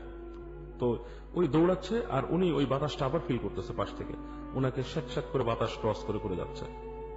তো একটা পর্যায়ে উনি যে একটা জায়গায় বসে, কারণ উনি দেখতেছে উনি পারতেছেন, কুকুরগুলো এখন দেখতেছে একটু পর পরে, সামহাও কুকুর ওনাকে উনি দেখতেছে না যে দৌড়ে আসতেছে, কিছু দূর পর পরে ফলো করে উনি একটু পরে দেখে কুকুর দাঁড়ায় আছে ওই পাশে। আচ্ছা, উনি রাস্তার এই পাশে এক জায়গায় উনি বসে বসে দোয়া পড়ে, আয়তাল কুরসি পড়ে পড়ে মানে নিজেকে ফু দেয়, ফু দেওয়ার পরে একটু স্বস্তি ফিল করে করে আস্তে আস্তে হাঁটে। এবং উনি বুঝতে পারে যে কুকুরগুলো ফর সাম রিজন রাস্তাটা ক্রস করে না আর কি, ওদের অবস্থান রাস্তার ওই পাশে। তো উনি হেঁটে হেঁটে পার হয়ে উনি যখন নাকি একটু মানে একটু জনবহুল আর কি, মিরপুরে যেখানে নাকি যে আপনার ওই মানে কিছু ই আছে, ক্যাম্প ট্যাম্প আছে, ই আছে, ওখানে যখন চলে আসে তখন দেখে কুকুর টুকুর কিছু নাই আর কি। যাক, উনি ওখান থেকে আর কি সরে আসে আর কি, সরে আসে। আচ্ছা, তো আজকে আমরা মোটামুটি শেষের দিকে চলে এসেছি। আমরা কি ছোট একটা ঘটনা শুনতে পারি? আর একটা ছোট ঘটনা শুনতে পারি? হ্যাঁ, এটা শুনতে পারেন। একটা ছোট ঘটনা শুনে ফেলে আমরা শেষ করে ফেলি আজকে। এই ঘটনাটা বলতে চাই, আমার একটু চিন্তা হচ্ছে, কারণ আমার বাসায় ঘটনাটা। আচ্ছা, তখন আমার বাসা নির্মাণাধীন, বাড়িটা তৈরি হচ্ছে তখন।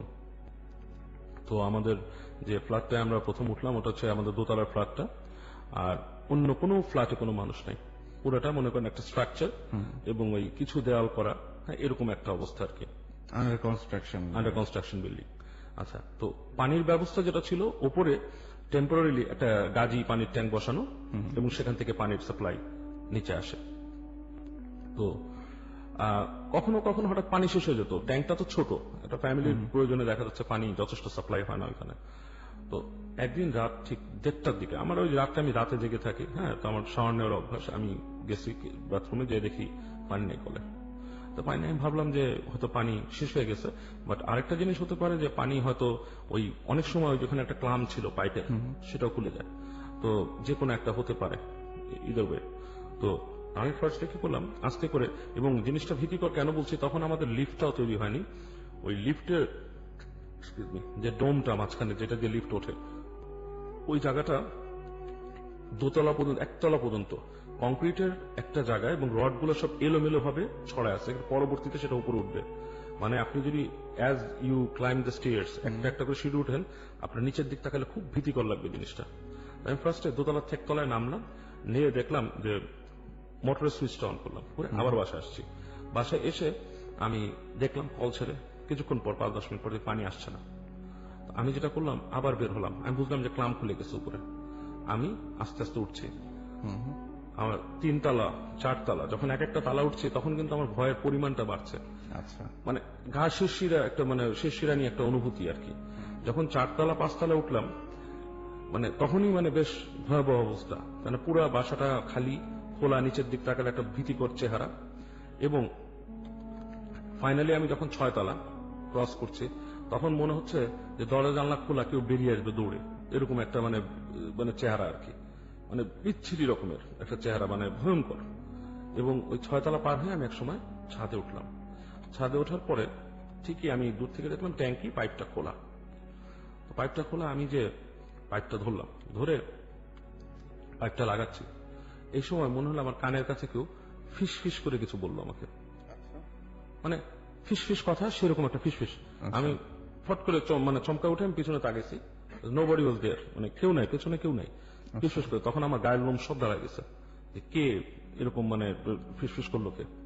এবং আমি তাকালাম, তাকায় দেখি ওই ছাদের এক কোনায় একটা ছোট পিলারের মতো ছিল, ওটার মধ্যে একটা প্যাঁচা বসে আছে। প্যাঁচাটা প্রায় আপনার পিলারের উপর বসার থেকে প্রায় 1 থেকে 1.5 ফিট হাইট ওটার বসা।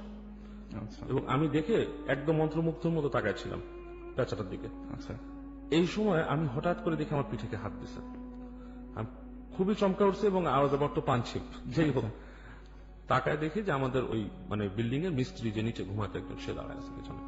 সে আমাকে বলল যে ভাই এত রাত্রে ছাদে উঠবেন না একলা, ছাদে উঠছেন? তখন আমি বললাম যে কেন, কি হয়েছে? বলে বিল্ডিং এ রাতের বেলা এরকম চলাফেরা করা ভালো না, নির্মাণাধীন ভবন অবশ্যই না, ছাদে উঠবেন না। তখন আমি একটু টেনশনে পড়লাম যে আসলে কি এটা কি মিস্ত্রি বা অন্য কেউ। আর তাকাইছি, প্যাঁচাটা কিন্তু নাই, ওই যে লম্বা প্যাঁচা দেখছি বসা পিলার, ওইটা নাই। আমি ফট করে বললাম কি ভাই আপনার কাছে কি সিগারেট আছে? তো উনি বললো আছে, কিন্তু এই সিগারেট কি আপনি খাবেন? আমি বললাম যে হ্যাঁ খাবো, দেন।